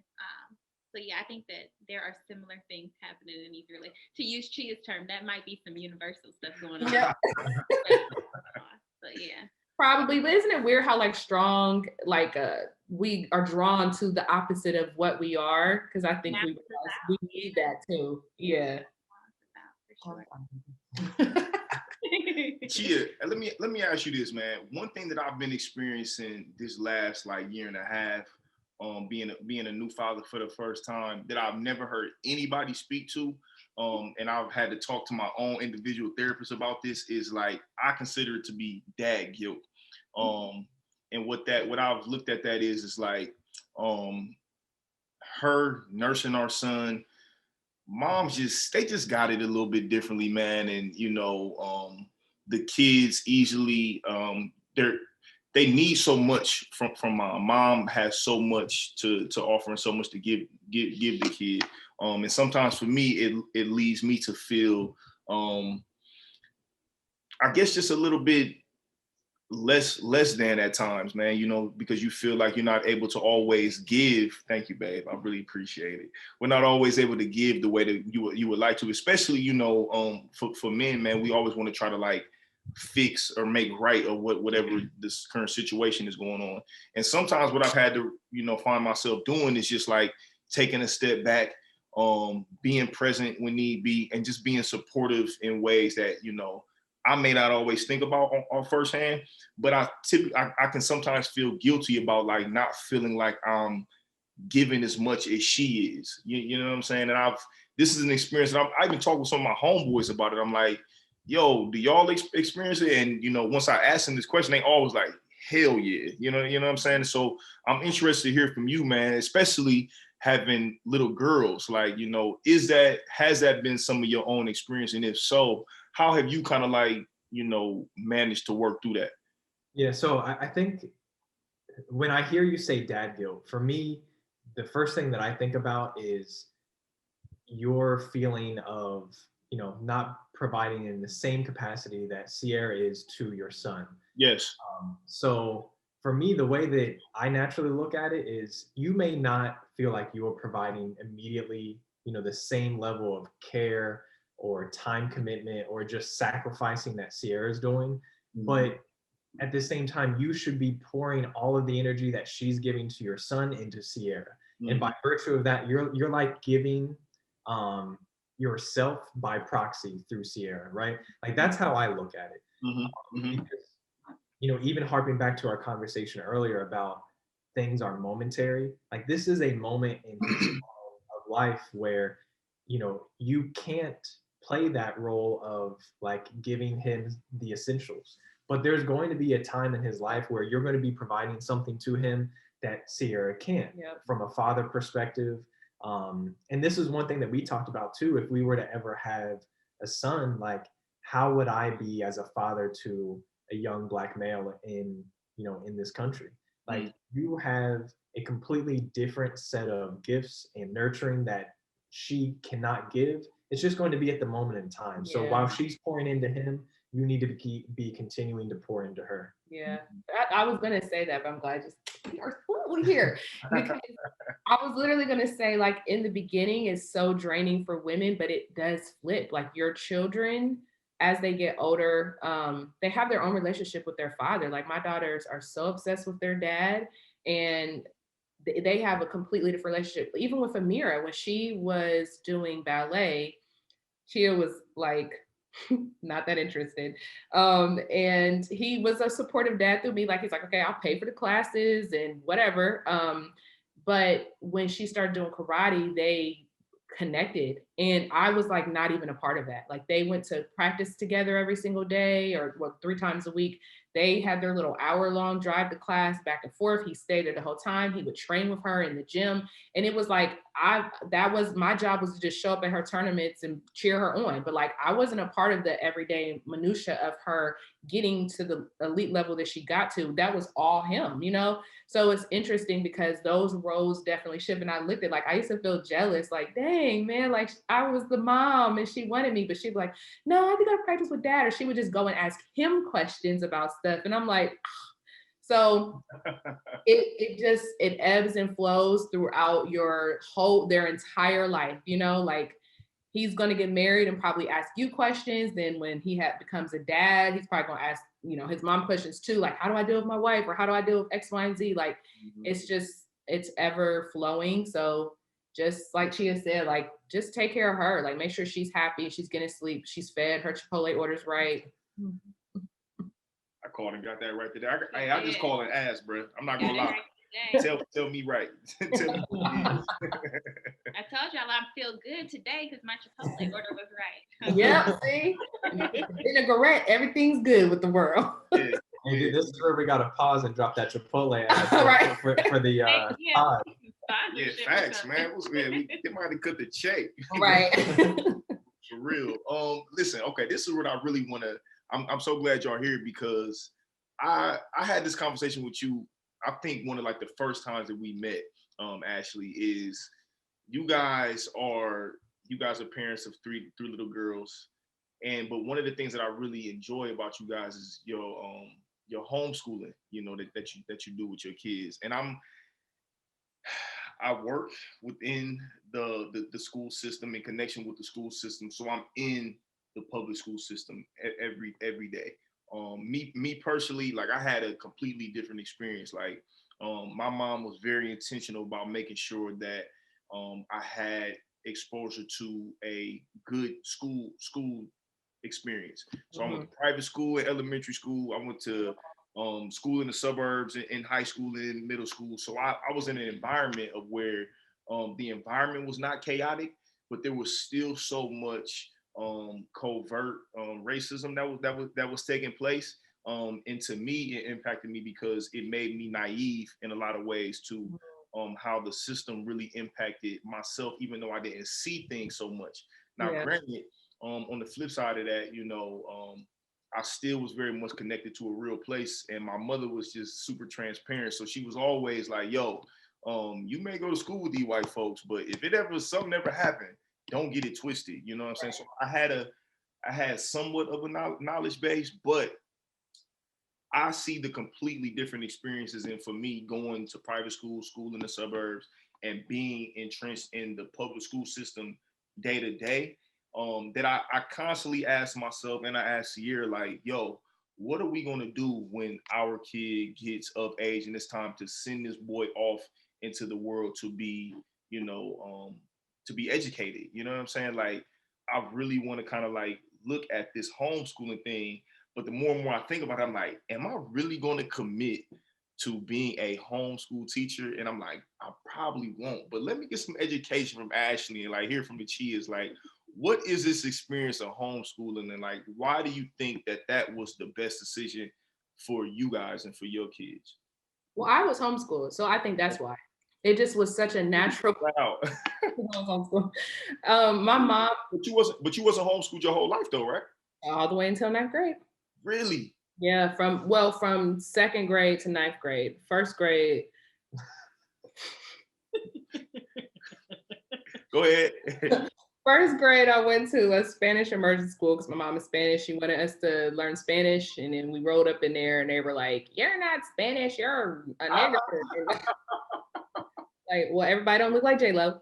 And that is when I started fighting white people for fun. So my mom was like, oh, okay. Like, it was either she would walk into the class and I was teaching the class because that my teacher was so lazy and I knew how to read better than everybody else. So she would have me do reading. So my mom would come to the class. She'd be like, why is Ashley doing reading hour with the kids? Like, she is not getting paid to read stories. And my teacher would be just sitting at the desk chilling. And I'm like teaching the class how to read. And then when people call me niggers, I just am not a crier. I'm definitely been a fighter since day one. So I'm like, whoo, I just start popping folks in the mouth. And then I left my handprint on the back of this white girl named Charlene's back. And that's when I was like, you can't be hitting white people because it leaves a mark. So I just learned a lot of life lessons. Charlene. Hey, I'm tripping off the fact that white girl's name was Charlene. Charlene, she had red hair. And then one time this Jewish boy named Ruben bit me and he tore my hijab off because I used to wear a hijab. Damn, Ruben. I beat his ass. And then okay. There was Ashley Nicholson. She's called me niggers. I beat her ass. Like I remember these kids' names. You don't forget the names of people's ass you beat. Listen, she still has the belts in the closet. Shut up. Yeah.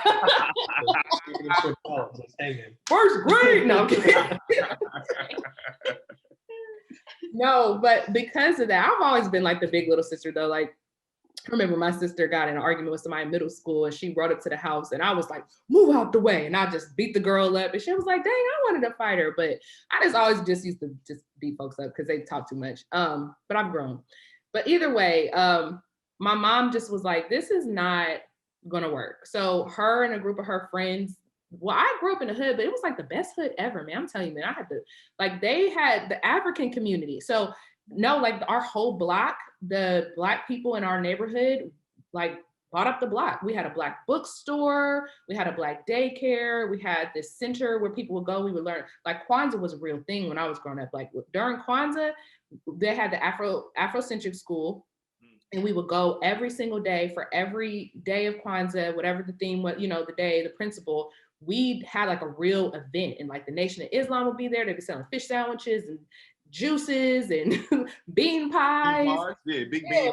African dancing. Like it was beautiful. So like I grew up with so much pride in being Black, and everyone was homeschooling their kids because they were like, we all lived in the inner city and it was just like violent, and also the school system was just straight up trash.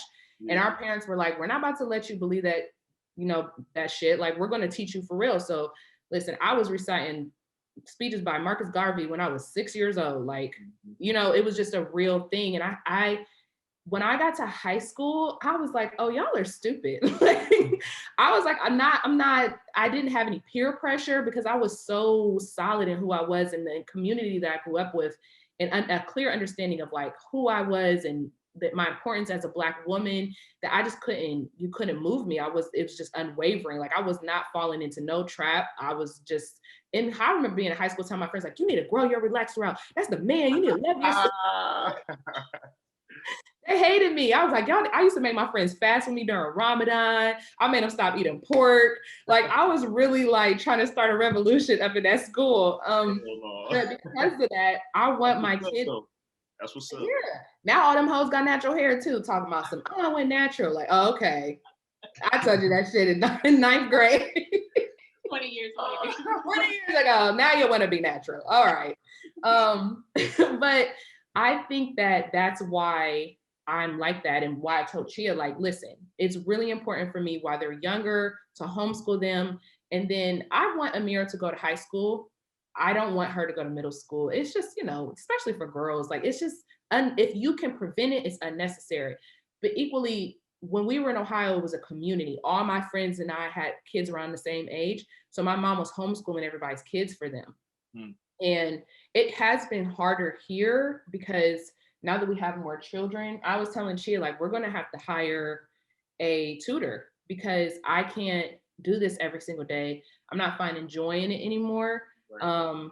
And I have my own career and things that I want to do and I need to do as well. So it does get increasingly harder, but I am such an advocate of either private schooling, like, and not just a private school, but like where it's smaller classes, like Montessori kind of schools. I think there are other options to private school. I mean, to public school, if you don't have to take your kid. But when your child is little, like if you could find a group of other people who are like-minded, like somebody's mama needs to watch them or teach them, or let's take turns to do a community homeschool. Like one day, it's like, I know people who do this where it's 4 different moms and they each take a day. So each day the kids, it's like 4 or 5 kids, they're at the different mom's house every day and they each teach a different subject and focus on different things, like whatever that parent's strength is. So I just always encourage people to think of alternative schooling versus just, it has to be private school or public school. There's a lot of different options, but homeschooling your child when they're little is easy. Really, it gets hard when they're in middle school. I had to stop doing Amira's math. I haven't homeschooled her in 2 years. Chea homeschools her now. She asked me a math question. I was like, I can't do it anymore. But I think that that's the point too, is that, with Amira, she, by the time it was, ready for her to enroll into kindergarten, she was so far surpassing what they would have done in kindergarten that she would have been bored out of her mind. Right. So that was part of it. And then, it kind of speaks to like a lot of our overall themes within our relationship where, I went to a public school. That was the only thing that I did, like K through 12, it was just a public school. And as much as I felt like I turned out great, it was a good education. I excelled, like AP classes, whatever. Okay. It's just, it speaks to the fact that, I was willing to kind of let go of what I thought was good for something that ended up being greater, that I knew based upon the trust that we had, that we can pour into Amira and then our other children more than what a teacher could. And not taking anything away from, teachers. No. It's more so, how much can you do for each individual student? And I mean, even to your point, John, like, can you spend a full 8-hour day, teaching your son? No. But like when you're doing one-on-one instruction, you don't need 8 hours. Like you don't need to slowly go through and answer this kid's question and then like reteach something so many times. Yeah. Amira's probably in school for like realistically 3 to 4 maybe hours a day. Even our little kids, like when I teach them, that's like an hour or 2 hours. And Azara she's going to kindergarten. She's already doing kindergarten, like first grade work. Asia is just turned 3. And I was like, I always thought that she was the slow sister. Because she was different. Every kid is different. She learned different. Oh my God. She just does stuff where we'll be like, okay, we're gonna have to work a little harder with her. But that's an important lesson, because if she was in public school, I feel like they would have tried to hold her back, because she cannot sit still. Like that's not her jam. Zara is like, remember today? I was like, well, we could just, because it's summertime, right? So we still do schoolwork because I don't want them to forget stuff, but I'm really casual about it. Like, we got to do it at 5 o'clock, then we'll do it at 5. I don't care, as long as you get these little lessons in. And I'm like, Zara, do you want to play or do your schoolwork? She's like, I'll do my schoolwork. And then she just came in here and she's just very studious child, sat down and we did all her lessons. I'm like, I see you. You want to play or do your schoolwork? I don't want to do school. I want to play. I hate school. No. Like she loses her shit. But I love that they're home with us, because I know that they learn differently, and I know how to engage with Asia and the things that really help her focus, and how to be like, okay, a little bit at a time. Like she's not going to sit there for a full hour. Like she needs like 10-minute increments. And okay, we just try to find learning games that are fun where she's playing, but she's still learning. the teacher doesn't have time, nor are they getting paid, nor do they have help to understand that all 30 of these children literally don't learn the same. It's like survival of the fittest, basically. Yep. And that's what I'm speaking to. I'm talking about the overall flaws in the system. You know what I'm saying? It's not an indictment on any individual or even any individual student. Like, you know what I'm saying? Like, but when it comes to our child, like, you know, especially, you know, him being a Black boy, like I see the I see the like the path of just like killing confidence slowly for little Black Absolutely. boys. And the last thing that I want to happen is for that to happen to, you know, to our son. So I'm always like, you know, curious on what the alternatives are going to be, you know, for him, because he can't. I'm not on it. I'm not on it. I'm not on it at all. I'm not with the shits. I will, you know, I don't want no problem with no teachers, but I will. It would be a problem if it ever came down to that. I don't. But you're already thinking about that, which is beautiful, because I think a lot of people don't even think about their kids' education in that way. Like when people DM me and ask me questions, like, how'd you get her to read, or how'd you get blah blah, and I'm like, well, this is a conscious thing, right? So you introduce this stuff to your children before the school. A lot of people wait until their kids go to school. They don't even try, you know, like they don't count with their kids. It's not even that our kids are more special or smarter than anyone else's. It's just that we are conscious about how much TV they watch, what kind of TV they watch, what flashcard, you know, like doing flashcards with them. And, you know, I always was like, if they can recognize anything, then they can recognize something, you know? So it's like, as soon as they're babies, and instead of sitting them in front of the TV, whatever, like, you know, sit them in front of like learning videos. So they're hearing that repetition. You don't always see it in the beginning, but like a year later or something, you're like, yo, like they really process that, or they're catching on, because that's always been a part of their day to day. Even my friends were like kids who have the same age as Ciara, and their kids know whole rap songs and they're memorizing Disney movie word for word. I'm like, oh, your kid can learn to read then. Yeah, like they have that memory, then they're just being introduced. You're not introducing them to the right things. Yeah, absolutely, 100%. And another portion that goes into that is like, you know, what I want to kind of talk to you a little bit about as well is like, you know, what you do for work, you know, as an entrepreneur and as an influencer. Like, you had made a post a while ago about how I'm pretty sure it was Amir. She was like, yo, if I'm gonna get posted, like I need a cut. Like you gonna have to, you know what I'm saying? Come on, man. Like run it this way. And I think that's like it's funny, but on the same end, that is so like, you know, powerful for her to understand that. Listen, I have value, and that equates to monetary value as well. Like, you know what I'm saying? And you guys are introducing her to that, you know, at a young age. But like, I'm interested to know, like, when was the seed of like, you know, entrepreneurship for you even planted? Like, where was that, you know, kind of brought upon that? My mom. Everything's always because my mom. It was from my mom. She was a paramedic, and then she had us and wanted to homeschool us, and realized like all her friends who were homeschooling were married and my mom wasn't. So for her, she didn't have the luxury, like everything's going to be fine and my husband will pay for things. So I feel like it's weird. She kind of chose, we could have lived a middle class lifestyle, but she chose our education, and that came with a sacrifice. So she has always just been an entrepreneur. My mom used to make jewelry. She cooked for people, like people paid her to cook for them. And she would like she was doing a meal prep before meal prep was a thing, because my mom was like raised on a farm. So she's always had like really good food education and knowledge. So she would be like helping people like eat better and making meals for them and teaching them how to grow. Like we had community gardens.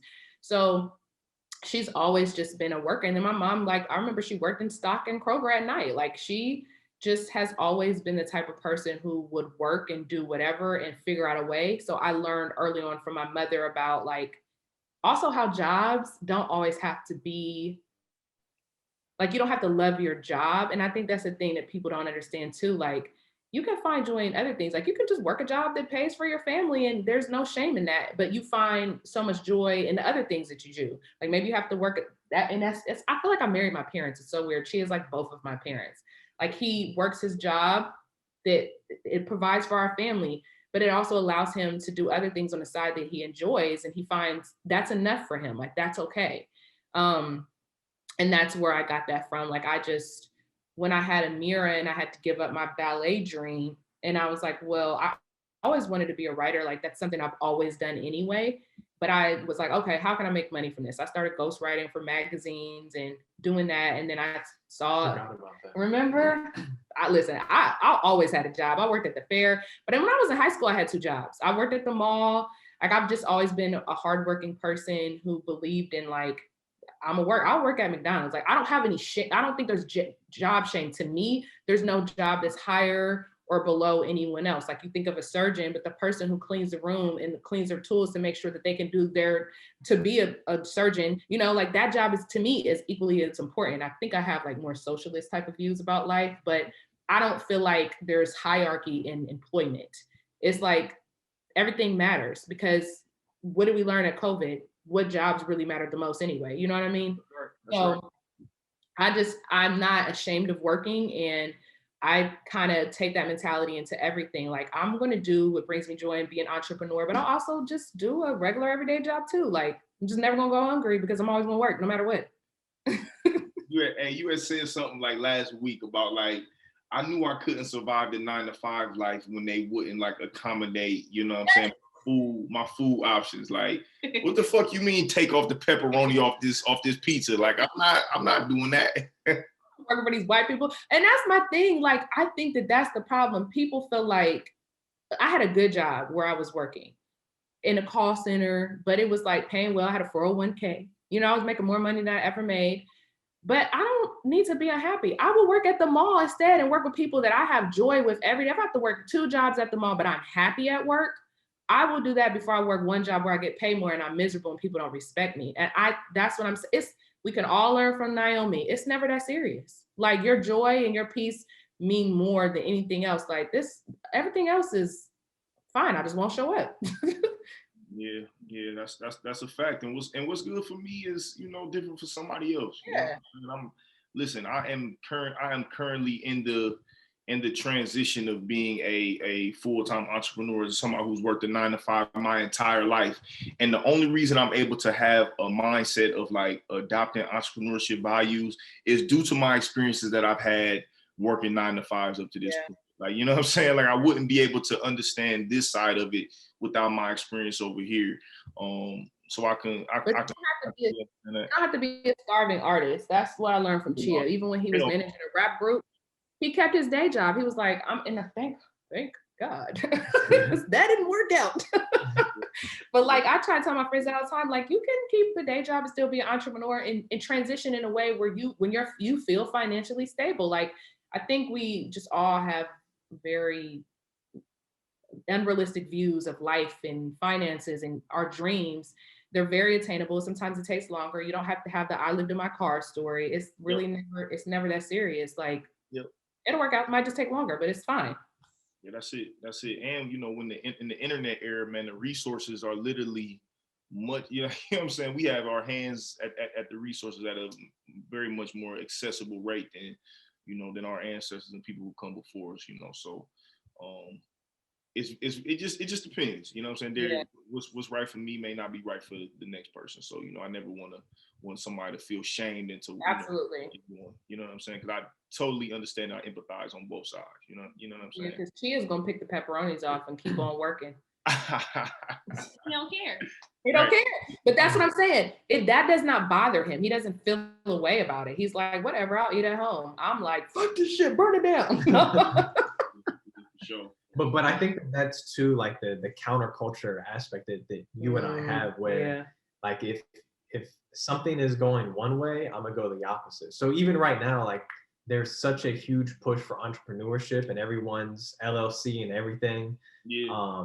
It's like, I'm gonna stay here until I feel really, really, really confident that what I'm doing is sustainable. Yeah. Or the fact that, like, I've done the work and I've done the research and I've been in a place for so long that even if it pulls back, I'm still okay. Like even with cryptocurrency, you know what I mean? Like, the wave is still early, but it's definitely leaning heavily on, like, crypto. It's like, as much as people are really piling on that now, I could leave and go the opposite way, but I've been here for so long that even if something does drastically change, we're still good because we got in so early. Yeah. You know what I mean? Or like the idea around like systems where, you know, we have a level of comfort that is relayed upon you, but it doesn't mean that it's right or the best. Yeah. So it feels right to send your kids to school, and it feels right to follow like the FDA guidelines for, you know, dietary intake and all of these other things. And it's not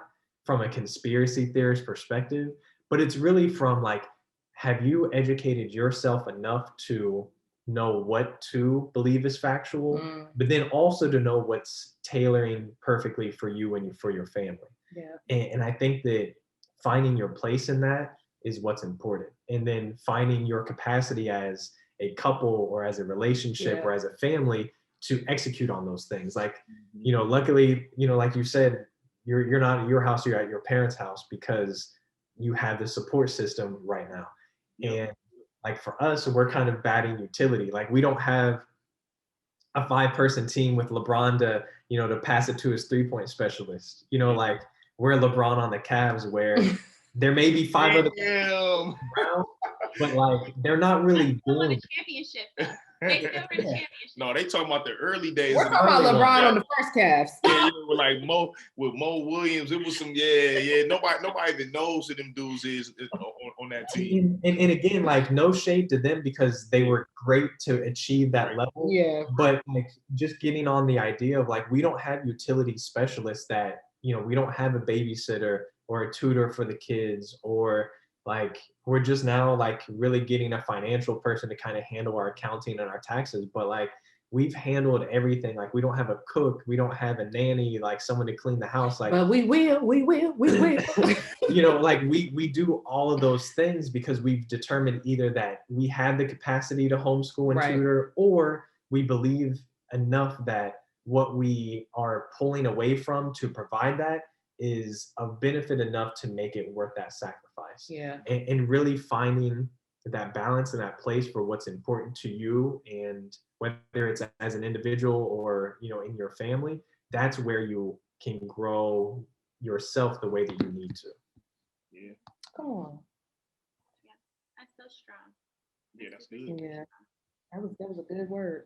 That was good, man. I see. That's a wonderful way to end it, man. That's, you know, first, thank y'all. Thank y'all. You know, we've been trying to do this for over a year. I was on Ashley's neck. I mean, I was in her DM going crazy. Like, listen, I'm a blow up Chea. Like, you know what I'm saying? Like, we gonna make this happen if we don't, you know, get to it. But I thank y'all for being flexible. Of course. Thank you for having us.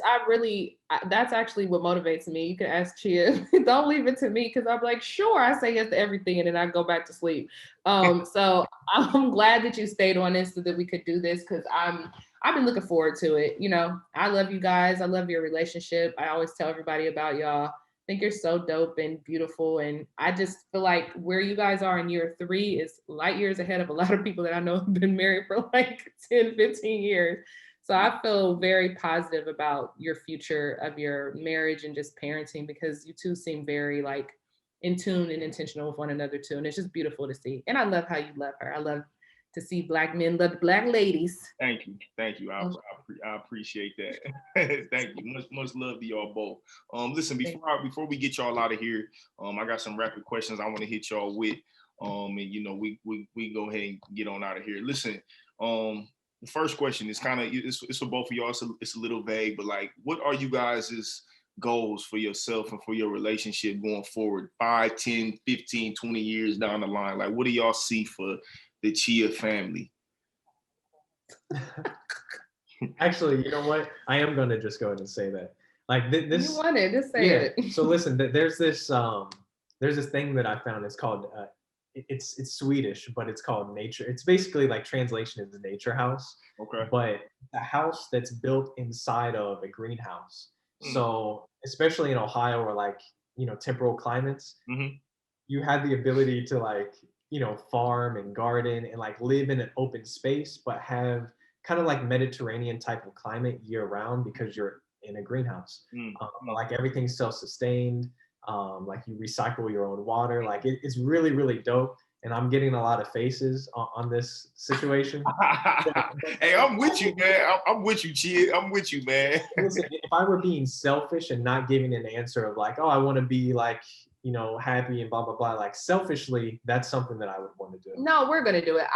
I've come to the conclusion that I am going to live in a van, a nature house, some kind of something that Chea built. That is going to be where my story ends. And I'm okay with that. Like, I actually feel really happy doing things that bring Chea joy because he's such a selfless person. Like he really is like very loving and will just kind of go with the flow.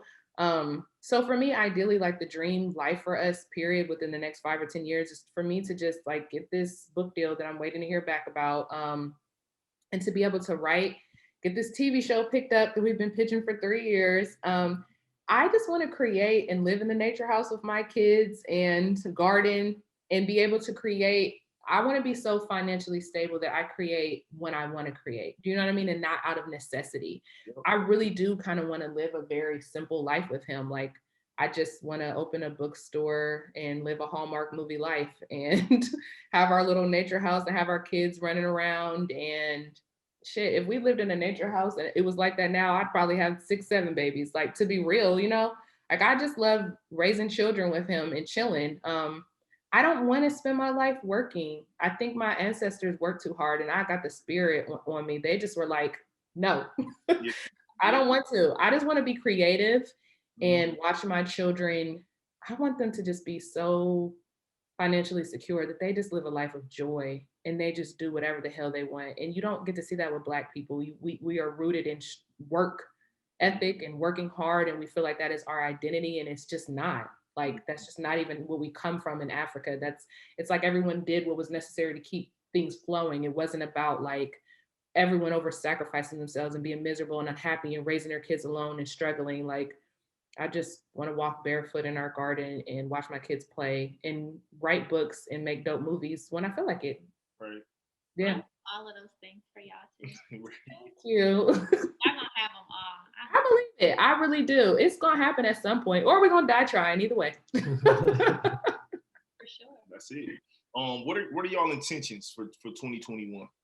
Make this money. Yeah, speak to it. Speak it out. Speak it out, please. Yes, because we're trying to buy a house. So either the market needs to go down or our bank account needs to go up. One or the other. Oh, Yeah, both. Right. You know, in California, making more money right now though. I wish I had a house to sell here, so then I'd really be rich. But just money for us. Yeah, I think we're both in a space of like trying to build up the income from projects that we've poured into. I feel like we're in the, what is the season when you're gardening, when you're waiting for something to bloom? We're in the harvest. Yeah, we're in the harvest season. I'm waiting for those little beans to sprout. Yeah. What about you, Chea? Same thing? Yeah. Same thing? All right, good. What are you guys' purpose and how is that connected to what you're currently doing today?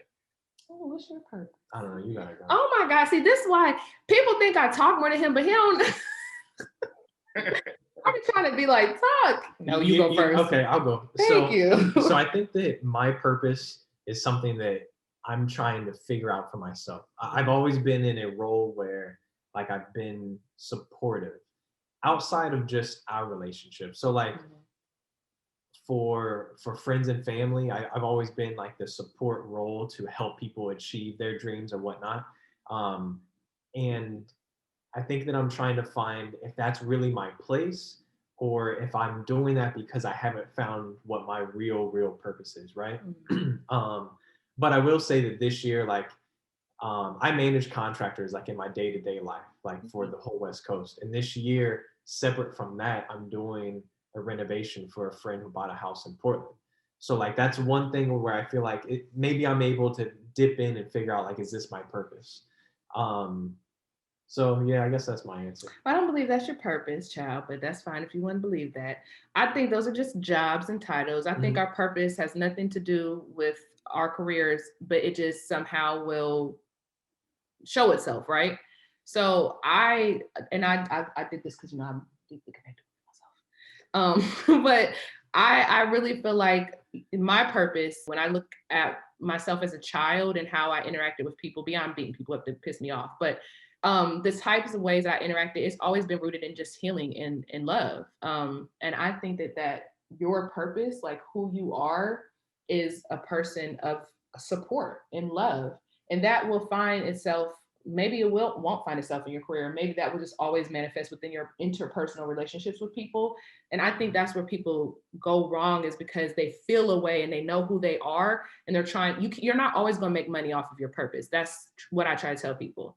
And that's okay. Like, you can just have other things that you're interested in that you make money from, but your purpose is consistently showing up every day in your marriage and your parenting and your relationships with people that you love. Yeah, 100%, 100%. What's something about you guys that people would be surprised to know? Y'all whispering. Go ahead and say it out. Go ahead and say it out loud. Go ahead and say it. I don't even understand. Tell the truth. Go ahead. Say it. She said, we're freaky. Like, and not out of like any feeling of like being ashamed of it or anything, but it just caught me off guard. Like, huh? Okay, well maybe you're right. Like maybe that's what it is. She is freaky. Y'all think people will be surprised to know that though? About him? Yes. Me, they probably just assume because I'm just a loud person, but no. Maybe I have no idea, honestly.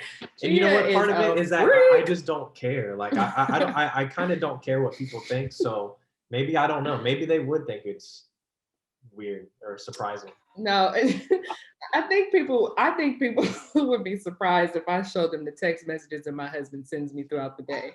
Yeah, I think they'd be very surprised by that.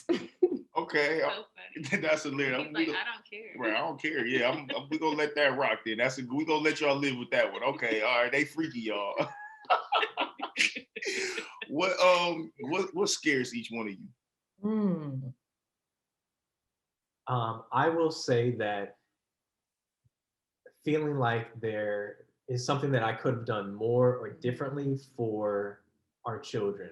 In that they're, I always try to make sure that we prepare them in a way that they're flexible in all things, in their learning capability, in their interpersonal skills, like in their just everything. And that's one thing that I just feel like, dang, like there's so many ways that we have failed ourselves, at least in moments where, how do we pour that into them so they don't fail themselves, and also so that I don't fail them. I think it's inevitable, but that's just a fear that I have of just, failing in some way, shape, and form for, especially the kids. That's so sweet. Mine is just death. Death. Just dying before I'm old. My kids dying. I just have a fear of death all the time. Maybe because I feel like in my life, things are always good and something bad always happens. So I always am like paranoid, like when's the rug going to get pulled from underneath me? I'm so deeply in love with Chea. I really love him. I fear him dying all the time. I hate when he leaves. Like I have anxiety until he gets home. Especially after Kobe died, it was really weird, but that really hit me. Like I wasn't the biggest Kobe fan as far as like basketball, I really didn't pay attention to his career like that. Like I knew he was a great basketball player, but I wasn't like, oh, I'm gonna watch a game because Kobe's playing. That is weird. When he died and when Nipsey died, it like really affected me in a deep way, and it was so weird because neither one of them were like my favorite like superstar. But I think seeing him die with his daughter, that just really messed me up. Because it's such a real thing. And because he was leaving every day to go to karate with Amira. And I just was like, oh my God, that could easily be my life. And I have such a sadness for Vanessa because I'm like, they were, it's just, some shit is just. Yeah, that's your worst nightmare, man. Yeah. And same with Nipsey. I'm like, he left behind a child. So I think that is always my fear, is just my children dying or me dying and early before we should, or I think we should anyway. Yeah, that's good because Nip and Kobe, man, I've never even experienced celebrity deaths hitting me like that. Like I had like full blown therapy sessions about both of their passings. Yeah, You know what I'm it's so saying? weird, right? Yeah, that was those are two that's gonna like we gonna look back on those 10 years from now, 10, 15 years from now, like, yo, the world changed after, Yeah. you know what I'm saying, after those two deaths for sure. So No, really. I get that completely. Do you guys have a favorite quote? Oh, do you even quote? Or saying something that you live by, a value or principle that you live by? I feel like you need to start having sayings as a dad. Like kids are gonna stuff their parents said, you know, you don't have sayings. For me, oh God, I have so many. What? What were the housewife ones that you're telling me about? Randomly, she was like, "Baby, you know, here's my housewife's quote." It wasn't quite like that, but she just said something. She's like, "Oh, that's gonna be my housewife's my intro." I was like, "Okay, cool." Oh, what about this one? I'm like, "Yeah, that's cool too." Because I told her my quote would be, "I'm not always right, but I'm never wrong." That's good. Yeah, that's good. That's good. You know what I tell my daughter all the time is that she just has to find joy and to find joy within herself. Like no one's ever going to be the source of your happiness. You always have to be the source of your own happiness. And that I feel like any quote that I probably quote is probably referenced somewhere around saying the same thing, essentially, of just being in control of your own happiness and your own joy. Yeah.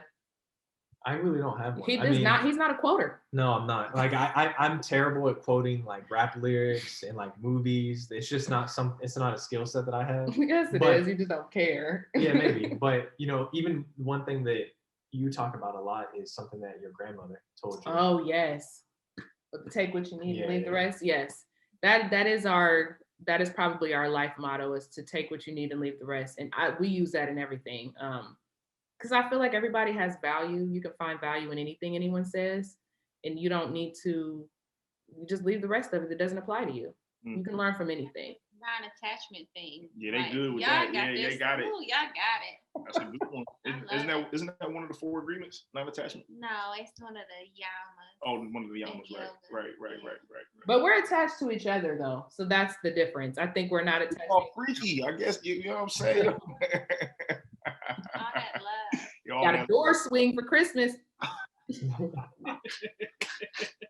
Hey, that wink was so funny right there.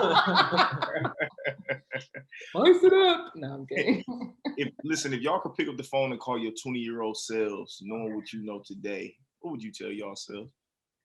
Oh, can you say your 15-year-old self? I would say, don't date him. No.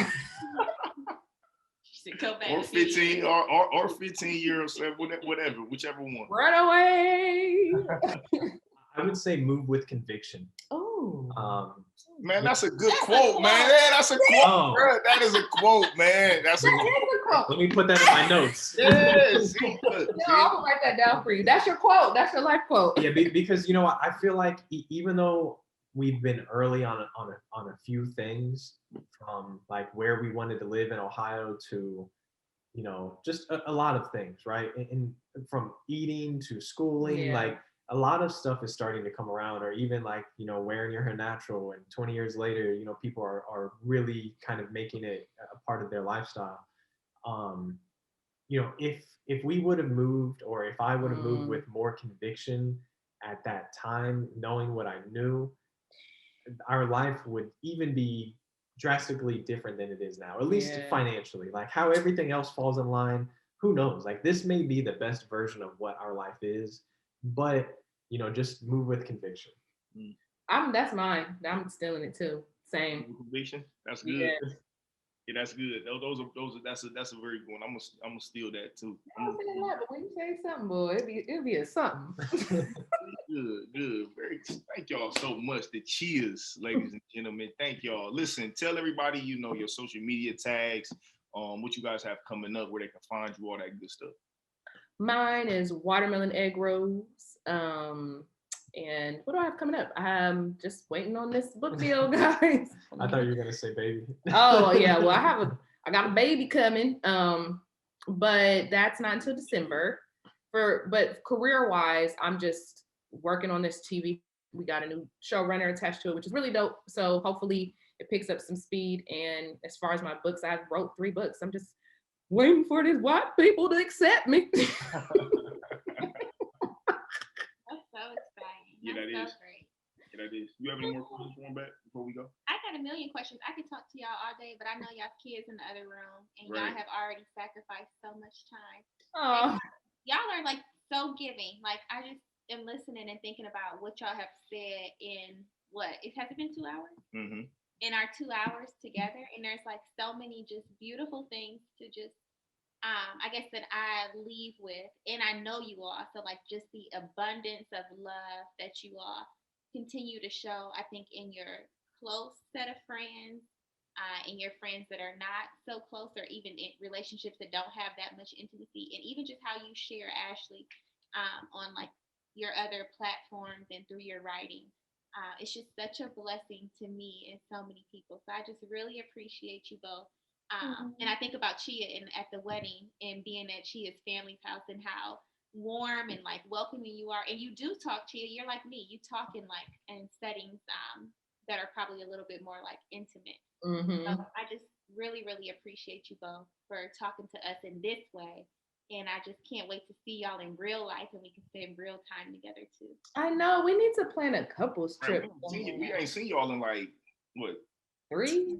3 years? Yeah, I mean, Probably 2 years. no, because when they had the baby, I feel like the last time were you pregnant the last time? Last time I seen y'all was when we was in California I was a couple pregnant. years Yeah. ago. Yeah. No, we didn't see them there. I didn't. When we I thought we did at North Star. We always meet at North Star or somewhere. I don't know.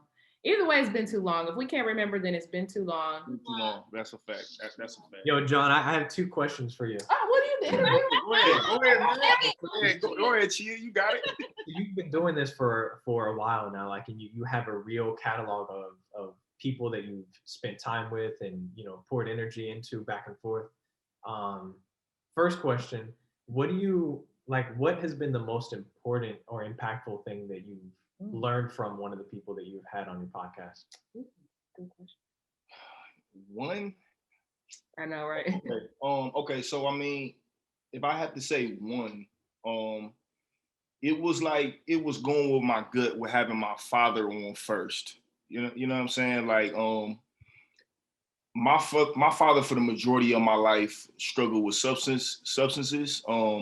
And we've always had a pretty decent relationship, you know what I'm saying, even in the midst of that. And today, like, we are solid. Like, you know what I'm saying? And even through the midst of like him struggling, him and I were always cool. And I was able to really understand and empathize majority of the time with his struggles, which has allowed us to have a pretty dope relationship. Like I said, today, like, we solid. That's my dude. I love him. You know what I'm saying? I don't hold anything against him. And I think that was the most impactful, because by having him be first, and him being transparent and showing his story, the last thing he said to me, like, once we finished, he was like, bruh, this is your calling. Like, you need to keep doing this. And that affirmed what I had already knew. So, like, even when I asked y'all earlier, like, you know, what did you learn? And y'all both said, like, listen, we just kind of got affirmed what we already knew to be true about ourselves. And, you know, when my father affirmed me at the end of our episode, it let me know that, like, you know, I'm doing what I'm supposed to be doing. And, like, I don't give a damn what the rest of y'all said. My daddy said I'm lit. So, you know what I'm saying? I'm good, you know? So that would be the most important, you know, the most impactful, is that I stuck with my gut and I sat down and let my father be the first episode. So that would be it for sure. Okay, cool. Next. Next question. You got 2. You say you got 2. All right, so this is probably a quick question. After, you know, the Aryan situation, who's the next person? Like, who's the testimonial? Listen, look at how the creator works. Like, and that's what, and it is so funny you said that, because I was gonna mention this to y'all. I meant to mention this to y'all before we even started the episode, because I had a guest. Like, usually what I do is at the end of the episodes, I have my guests lobby for guests. And everybody was doing it. And after I had Arian on there, I had the next person on the list, who was Charlemagne the God.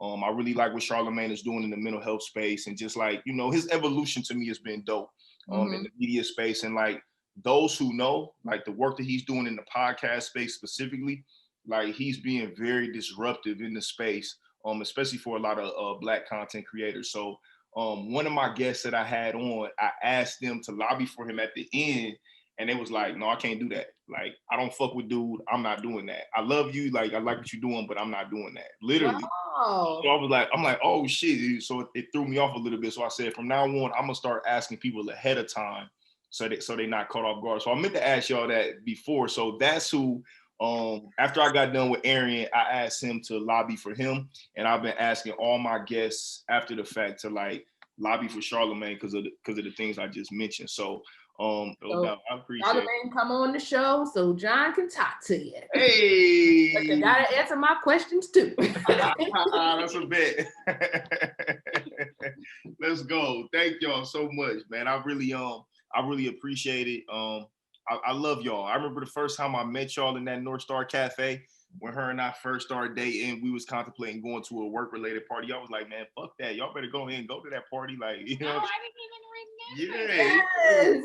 They was all for it. Of course they said that. Absolutely. You know what I'm saying? Right. I love it. Yeah, for sure. So I've always appreciated the energy that you guys have given me.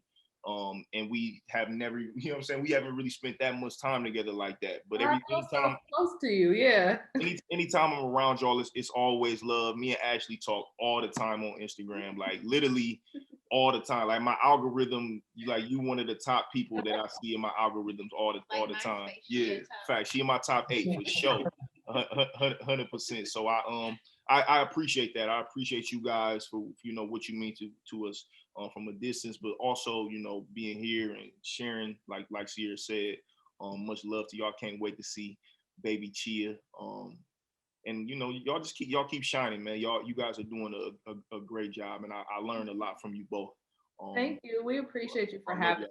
So thank y'all. I'm with your dad. This is for you, and I feel and see more to come. So I'm glad that you're doing this, and I love the people that you interview and the topics too. It's just really dope. Thank you. I'm happy that you're doing this.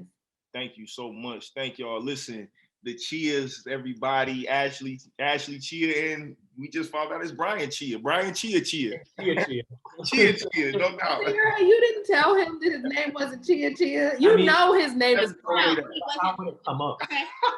He wasn't listening. I told him your name was Bryan Chea. Nah, I don't remember that, bro. But no, thank y'all so much, man. Everybody, man. Another episode of the Live Your Purpose podcast, man. We out. Peace.